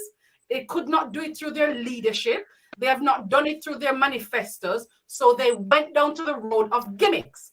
And this is where they insulted the intelligence of Jamaicans, ordinary Jamaicans and educated Jamaicans. They insulted the intelligence of Jamaicans in thinking that the same way Jamaica had this fascination with Bro God and him Clarks, yeah, they now thought that one gimmick deserves another. And for me, it's not so much because is color. Colorism doesn't come into play with me. That was not the weight of it. It was literally that he is out of touch and the People's National Party is out of touch. And when I heard you say that Damien Crawford, who is not a sitting MP, was the next most favored politician, it goes to show just how out of touch the People's National Party really is. Because for Damien Crawford to have that kind of presence in the country and the People's National Party have not capitalized on that, what it shows is they are just as lacking in communication, just as the Jamaica Labour Party. That's a mouthful here. What do you say, Rudy Pay? Do you want to jump in that thing in giving your perspective? Because I think it's good to be very honest, and from the outside, sometimes we can see things straight in our face at times. I like when it comes straight in our face instead of digging deep. And I think Diana gave her perspective looking at it from the outside. Rudy, yeah. I guess listening for the first time on this, and some of the analysis that Lester gave, but I guess the starting point, you talk about the poll, and obviously a poll is a snapshot at any particular time, and it can be skewed many ways and interpreted even more ways. So, and politics is a rough business, and we're at a time where there's a lot to play for. So there's lots of unseen things going on all the time. So for me, I would just keep watching, to be honest, because now it's a snapshot. Anything could happen tomorrow, and it all changes, and or a particular action happens, and that becomes the talking point for, is it 9 days or whatever, if you're in trouble if it goes on.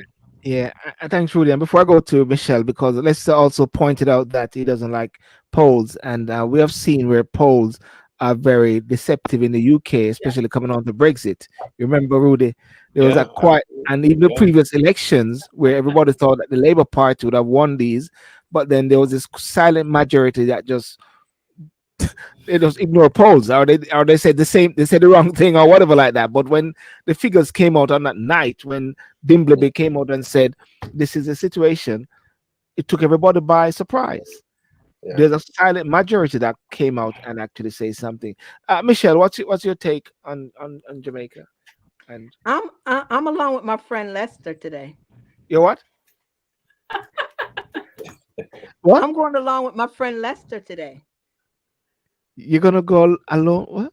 I'm Along along with with Lester. Lester. She's What along with Lester Lester. saying, I'm saying today. Supporting Leicester. Lester know me and him already, you know. So I am what? So I all you're am gonna saying yes with what Lester's saying today. all they say is ditto, ditto, ditto, ditto. Ditto, yeah. Yeah. Yeah. It is very interesting. Silver, It is. Yes, Lester, go ahead. Yeah. you know what is, because I met with Damien when I was in Jamaica in July, and Yeah, I saw he the and I picture. met Yeah, with yeah. Damien and had Mm. a very good meeting with him, and I felt a sense of hunger for development of the grassroots people, the people that really need that hand touched, not just political, but caring person, you know. Mm. Um, it felt real, it felt organic because he doesn't have to do it. This guy has three successful businesses. He's a successful lecturer, right? He's the biggest goat farmer in Jamaica, right? And he's the seventh or sixth largest chicken egg farmer in Jamaica, Yeah. right? So he doesn't have to be in Yeah. politics, you know. Um, but he wants to serve. And I asked, I said, why would you continue to go through this persecution by your own party, not like the people and the like it, you know? Mm. Um, and the thing is, I feel I can make a real difference in person's lives, you know. And he started to give me his history with his East Rural seat when he was MP back in the early 2000s, where the amount of people that he sent to university. He had university lecturers come in and were teaching CXCs and teaching the students, and uh, you saw persons who never believed that they could achieve high grades, start to Mm. achieve high grades. Persons who never know that they could go to a university or a college, you know, actually matriculated and went to college just by this one person believing and putting in infrastructure, spending most of his CDF money on education, you know. Mm. So it is just things like that. A lot of Jamaica Labour Party supporters and MPs have a problem with me with my um, full support and love for Damien Crawford. Damien come from a garrison like me also. You understand me? And him use education and hard work and discipline and rise himself up. Now people say, but Andrew Wallace too. Yes. But you don't, in terms of how Andrew has come up, you don't remember that Andrew come from Spanish Town, from John's Road. You don't, because he doesn't emulate that of the people, the grassroots people per se. You know, um, I'm not saying that's a bad thing or a good thing, but he's different. To go back to the point Diana made earlier regarding Edward Seaga. Edward Seaga, it was a different time and it was a different person. His personality was different. Edward Seaga was Edward Seaga. He was like a Mark Gold who said, "Yeah man, me a ganja man, me a ganja man. You know, I roll in the ganja man them." And so Edward Seaga was not pretending. He knew that he was a white man. He was born in Boston. Yes. But he gave up his citizenship at age 21. But how he operated, right? He lived amongst the people in Western Kingston. He lived in Spanish Town. He lived in Mayfair amongst the people. So he actually was of the people in a lot of sense more than what Mark Golden is. I'm not Mark Golden, because Mark Golden don't have to do that thing. He chooses how he wants to live, you know. Mm. But I'm saying it's very difficult to compare the two because it's a two totally different political era and totally different person, you know. So when you look at the cultural contribution of Edward Seaga, you know, it shaped modern day Jamaica now culturally. What was done back in the 60s and the 70s. So Yeah. it's a totally different thing. Edward Seaga could not get away with certain things either. He could not say certain things, even in jest. Like, Like for like when example, in West Kingston when he held I'm saying he held up a black scandal bag. I was there. And he said the PMP is just like this black scandal bad, right? Yes, In terms of empty and loud and nice. I remember that. They, I don't know if I was alive that they time, but was I alive? crucified him. On it. Yeah. They crucified him. No, it happened in the 90s, but they crucified him. You understand me? When he said that, I'm gonna put Jamaicans to work. A white man I tell you say you're gonna put black people to work like a slavery. These are some of the things that happened to Edward Siaga. You know what I Yeah. mean? So, but I, I'm saying it's a whole different political time now. yeah. I must say though, I don't know. It's like there's a, I don't know. It's like there's a quieting down in Jamaica. I don't know because sometimes I sort of, I listen, I pull myself away sometimes because it's like the other day people were sending me so much things and then they send me the marks of. I said, listen, I can't even look at that. I look at it the next day and then I went back to the person and said, yeah, I've seen it. Yes, distasteful, you know. And the point about it is that there seems to be a quieting down. And what you say, let's say, is about the fact that the communication is not so very hype. And even recently, where the government said they are going to allow a particular part of the motorway or some new toll road to be free for a period of time. Uh, that is Yeah, progress. the Williams, Sorry. In Maypen, Yeah, the that is Williams, progress. Williamsfield, Yeah, Maypen. yeah, that is progress. I know there's some debate last week when O'Neill was here, and O'Neill was saying to some, say that is progress, that is progress, that is progress. Take away the government business and take away the green or the orange, and then somebody said, "Are you JLP because you're saying progress?" O'Neill said, "I don't think like that," and and the more you think about it, you realize and say, "Hang on a second again." I'm going to be hopefully meeting with Auburn Hill couple weeks from now and do some interviews. And I had Terry Long was with me the other day, and the interview was about Jamaica is open for business. And this other interview is going to be Jamaica is in business because that is where Auburn Hill is here to talk about some business aspect of things. And I believe that just like the other day, someone on TikTok challenged me because I was talking about Africa. And I said, we should talk about Jamaica and the corruption. And I said to the person, can you specify and tell me which corruption that the prime minister is in? Now, I'm a lawyer, and I said to the person, be specific. Tell me A, B, C, D, E. And the person will just say, like African countries. And I say, no, be specific. What is the corruption? Because you see, people use words and just blast words, just like how we were talking about the issues a while ago with the black girl, and everybody now on TikTok is saying the black community, all they do is patty shack. That is something that came on Instagram, on TikTok. Somebody said, all Jamaica talk about is patty shack. That's all they're good for black people, for patty shack. And I believe that it is very important that the quietening down which is there, I don't know if it is people tired, they have been COVIDized. I call COVIDized where people lost the will to fight and just accepting things and just can't bother, like you Les. People say, oh, can't bother. They've been COVIDized. Is that it, Lester? People have been COVIDized, or there's something positive going on or something in the air. I think it's everything, Silver. People are bombarded with with this device in their hands. They're bombarded with everything, not just with everything. And then a lot of people um are not satisfied with where they are in their lives. A lot of people are way too satisfied where they're in their lives. See people who like just imagine, for instance, you're an attorney, right?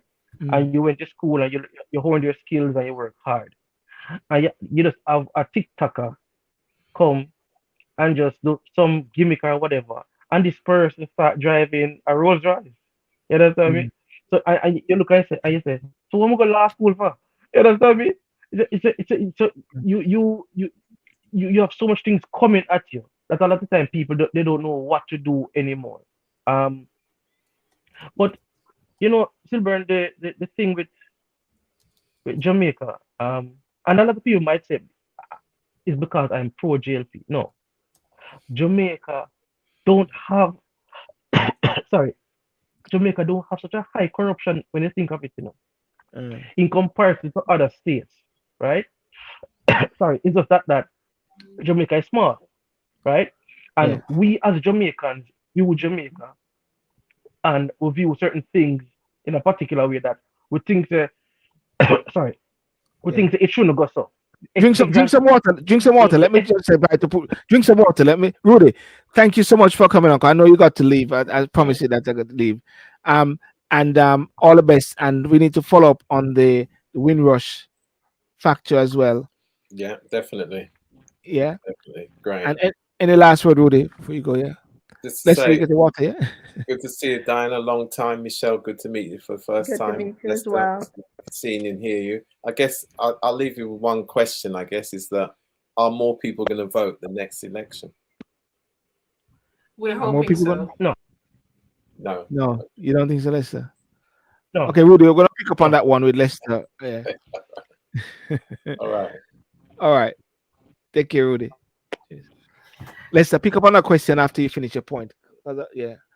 Finish it. What you're saying? You got to watch. But Silver, one of the main things is that Jamaicans don't understand politics. They don't understand the constitution. They don't understand governance, right? Nope. I mean, when I talk to say uneducated people, I talk about Jamaicans as a whole, right? We have a thing where we feel say it's not Why is that? Right? Sorry, Lester. Why is that? Why don't they understand politics?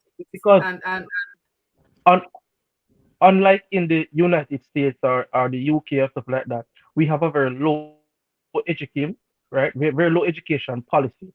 We have a very low education on how the country is run. So you have persons in America who understand the system of governments, the system, the levels, understand why certain things is as it is, right? Certain things are taught. You have persons in families, you just like when a person in the UK or the US, they will pick it and demonstrate for particular things, right? In Jamaica, if it's not a self-interest, right? So you have persons who are not even in the teaching industry, for example. They will join the teachers in a strike. They will join certain because they understand the ripple effect of it. If the teachers are good, the whole of you are good. If the garbage man is good, the whole of you are good. In Jamaica, it's not like that, right? In Jamaica, it's not like that, right? That wasn't the case. That was not the case back in the 70s. That was not the case back in the late 60s and 70s. And that was because in those era, even up to the early 80s, we were taught civics in school. Yes, so I was just about to say that. Yes, we were taught civics in school. So it was not to the political class benefit that Jamaicans were educated. So what we are now seeing is a system that was embedded and in place from back then. This is not that Jamaicans are even looking at the constitution reform now. We literally have had to go back to the ground and re-educate ourselves because it was in the government's best interest. And by the government, I mean the political class who was not there for the benefit of the people, but for self-interest, as you so rightly say. And this is why some of these things were taken out. So when you look at something like Jamal, I remember when I'm a child of the early 70s. I remember it was Michael Manley who brought in Jamal. I don't care what anybody wants to say. That's what he did, because you are talking about the education of a people. I remember an interview that Michael Manley did. I am not PMP, but I have to give credit where credit is due and good leadership. When Michael Manley had a meeting, an interview, and he was talking about the IMF, and Michael Manley did not, from a governance perspective, want to be in bed with the IMF, because he thought that Jamaica as a nation should first learn to feed themselves and curtail importation and use the things that they have grown to feed themselves and clothe themselves and be independent. Jamaicans who were now flying out to Miami and New York, they literally did not want that. And so there was this infiltration there was this infiltration. And so you had your wonderful friend, Mr. Edward Siaga, who was also in cahoots with the Americas in terms of how the government, the people of Jamaica was governed, because you had Fidel Castro, who was our nearest and dearest neighbor, who was for the education and the independence of Jamaica. And after Fidel Castro built schools in Jamaica, the IMF, and this is something that we recently found out, had a condition on the Jamaican government that they were not to build any more schools or hospitals in Jamaica. Jamaicans didn't know that. We could build prisons, but we couldn't build schools and hospitals. So this is why you have all the rundown hospitals in Jamaica. So when we're talking about Jamaicans that are not aware of, and please forgive me, I am just passionate about it, because what I find is that as a people, we have snippets of information, but as a whole, we don't have the whole picture. So anything that we're having in Jamaica right now, this is not a coincidence, and it's not, this is a system that was put in place. This is a system that the political class, whether they're JLP or PMP, had put in place to desensitize the people, yes, and keep them ignorant so that they can do some of the nonsense that they have been doing. And this has been going for a very long time in our country. So for me personally, when I'm listening to you and I hear you, and my brother, I agree with you 100%.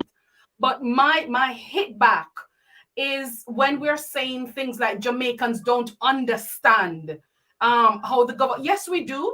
Yes, we do. Do we want to? Yes, we do. Going through the constitution reform, the thing that Jamaicans have been crying out for is education, education, education.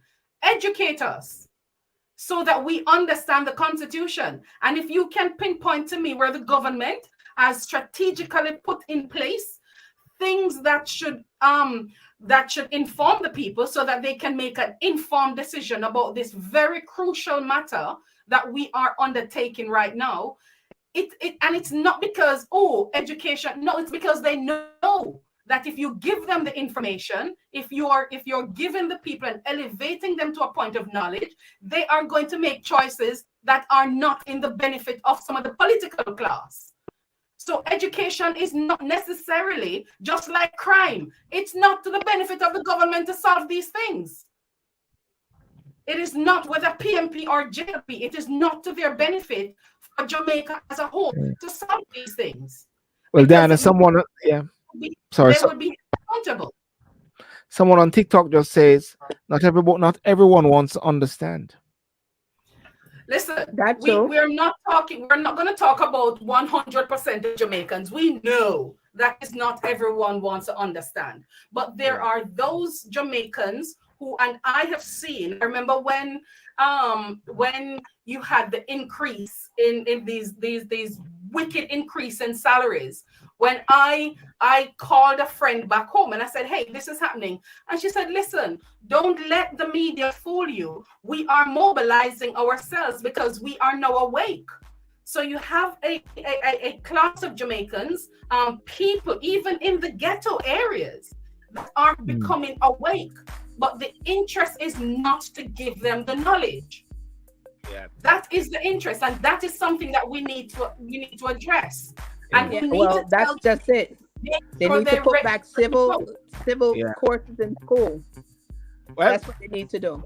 Well, it's a very interesting discussion, and I don't know if let's have come back next week to answer that mouthful there from Dan, because at the end of the day, one of the things that we have not heard anything from for a long time since we had our discussion, Diana, nothing about the republic. Is Jamaica still moving towards being a republic? Honestly. I don't hear nothing, Lester. Lester, what's going on? There's a silence on that area. I don't know. Because if it's not going to be done the right way, it makes no sense. It makes no sense. You know, it makes no sense. So for me, if it's not, but again, I mean, it depends. It's a very, as I said, a lot of several shows on that. Jamaicans think that this change is going to be easy, and I only then I said to you that it's not going to be like a 2-year process. It's going to be have to change the system of government, because you have to change the court system. You have to, it's a lot of things it has to undergo. You know, a lot of money also. So there's a lot of things that needs to be put in place first. We hardly know this Westminster system, and then we're going to abandon it for a system that we don't even know as yet. You know, I want to say something. I hear you, Diana, and as I said, next week if you come on, I'll respond to you in full. Your depiction What are happened in you, the what are you 70s. responding to, Lester?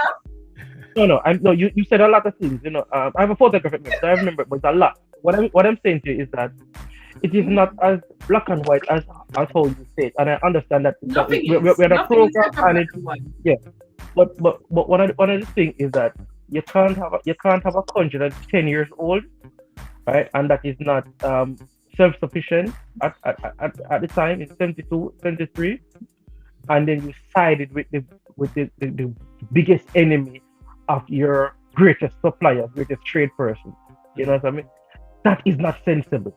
So what Michael Malley did in siding with Cuba and USSR at the time was not a sensible that is thing. why the America is sending the CIA and sending guns in Jamaica because what? Yes.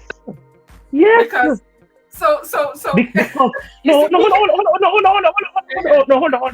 on.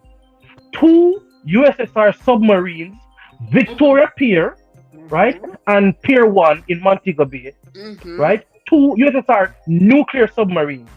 There are 13 nuclear missile launch pads at South Florida, headed towards position towards South Florida. That's what happened at the time. So when you have these things, and Jamaica is saying, "Hey, Russia, the Kremlin, you guys can come," you know, this is not something that a young country at 10 years old, which siding against your biggest trading partner, right? Sovereign nation. No, but it is you can't cut off your nose to please your face. What aid did we get from Cuba? But Diana, hold on. I'm saying we have to make smart decision that is going to be for the short term, medium term, and long term, right? America was not our biggest trading partner. Europe was. America was not our biggest trading partner. It was Europe, because it was Europe that we were trading sugar. It was Europe. It was not America. It wasn't America. At that time, our biggest trading partner was not America, my friend. It was Europe. No, it was not. All right. Well, Lester, ask Andrew. Let's. No, this is the superpower. No, hold on. This is the superpower of the world. Regardless if it was the biggest trading partner or not, this is the superpower of the world. Who's the superpower of the world? America? That's what America was at the time. Yeah. At the time, I guess you're saying at the time, there ain't no superpower now. Okay, guys. Superpower now. Come on, Michelle. America ain't no superpower now. I think China said they had no superpower. America ain't no superpower now. Not superpower. I'm asking a question. I'm asking a question. Who is the superpower of the world now? I think there's a China. The brick is coming. The brick is, you're doggone right. The brick is coming. That's the superpower of the world. American dollar right now is going to be nothing. Lester, we were sold. Right now.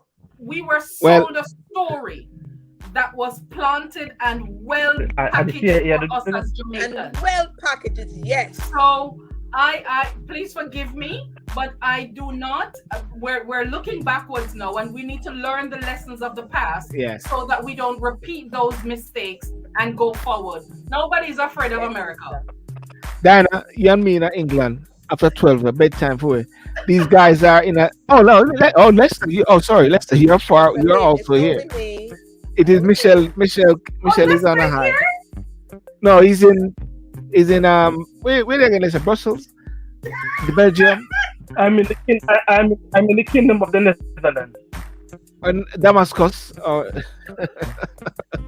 I think you're 1 hour But ahead, Michelle, Lester, isn't it? 1:22. You are. I'm early. yeah, I'm like what, 8 o'clock? Michelle, there's no army in the world that can beat the United States Army. None.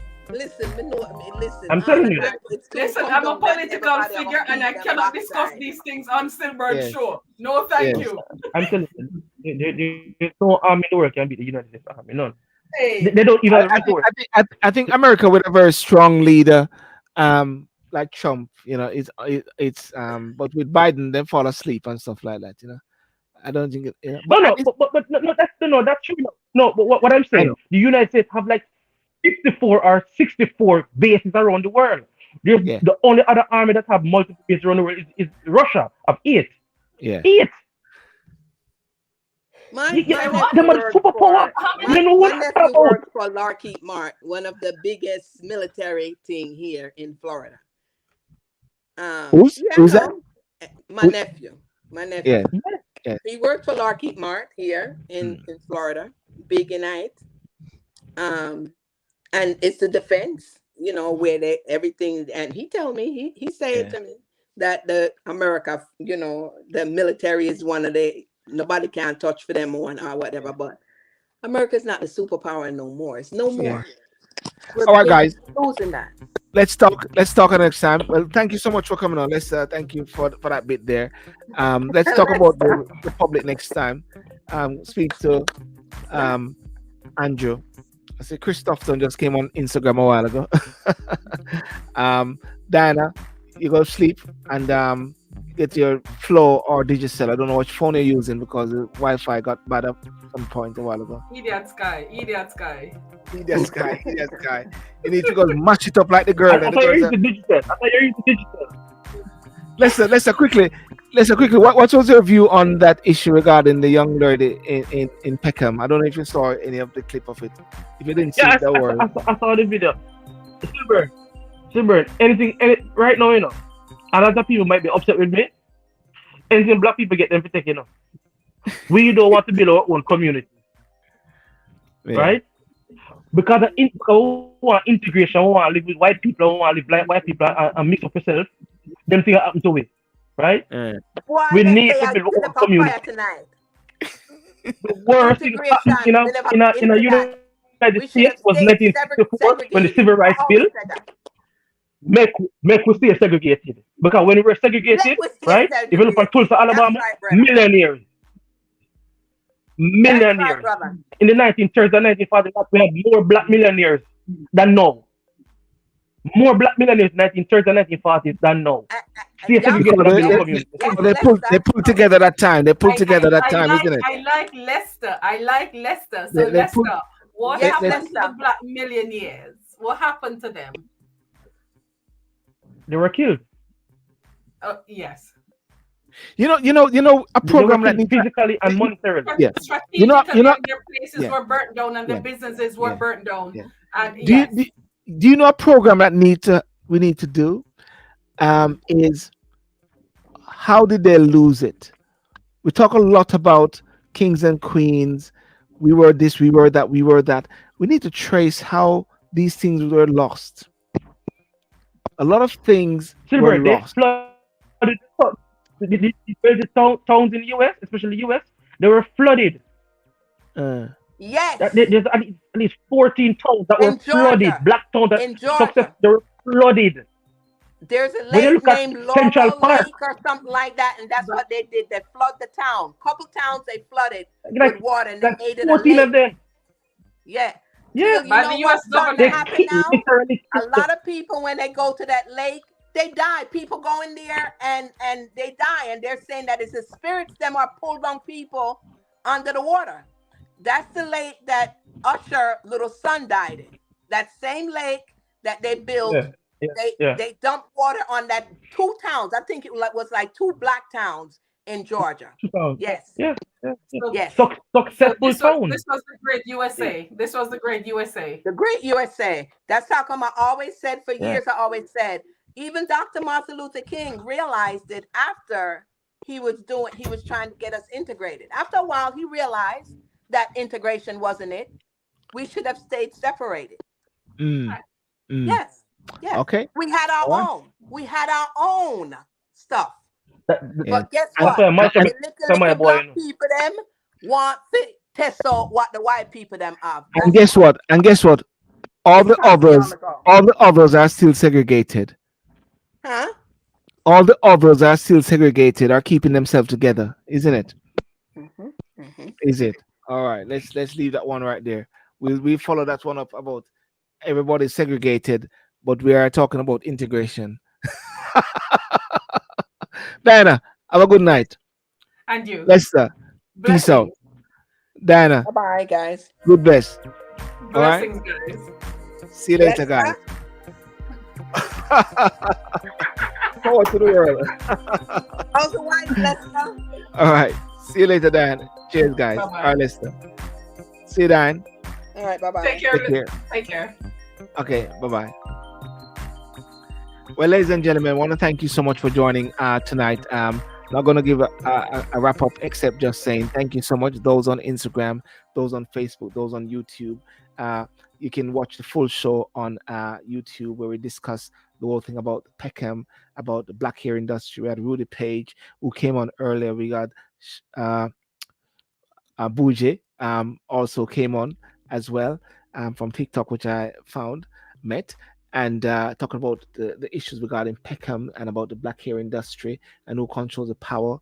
And then we touch on to the Blue Dot polls, where Lester gave a summary as to Jamaica and who is the leadership for Jamaica and where it stands now, as much as possible. But it is very clear, without a doubt, that there's a big thing going on as to the black empowerment and about segregation or integration. Others are segregating, but some are integrating. The one that segregate, they seem to keep surviving and flourishing, and the one that integrate, in a way, I'm trying to get them to integrate. I won't say which one it is, but somehow they're at the bottom at the same time. Well, thank you so much, and see you next week, Saturday night, same time, 10 p.m., and also Thursday night on In Review, where we look at some of the top news, and my Walk and Talk motivational moments, and TikTok. Thank you for joining as well. Peace out, and God bless you.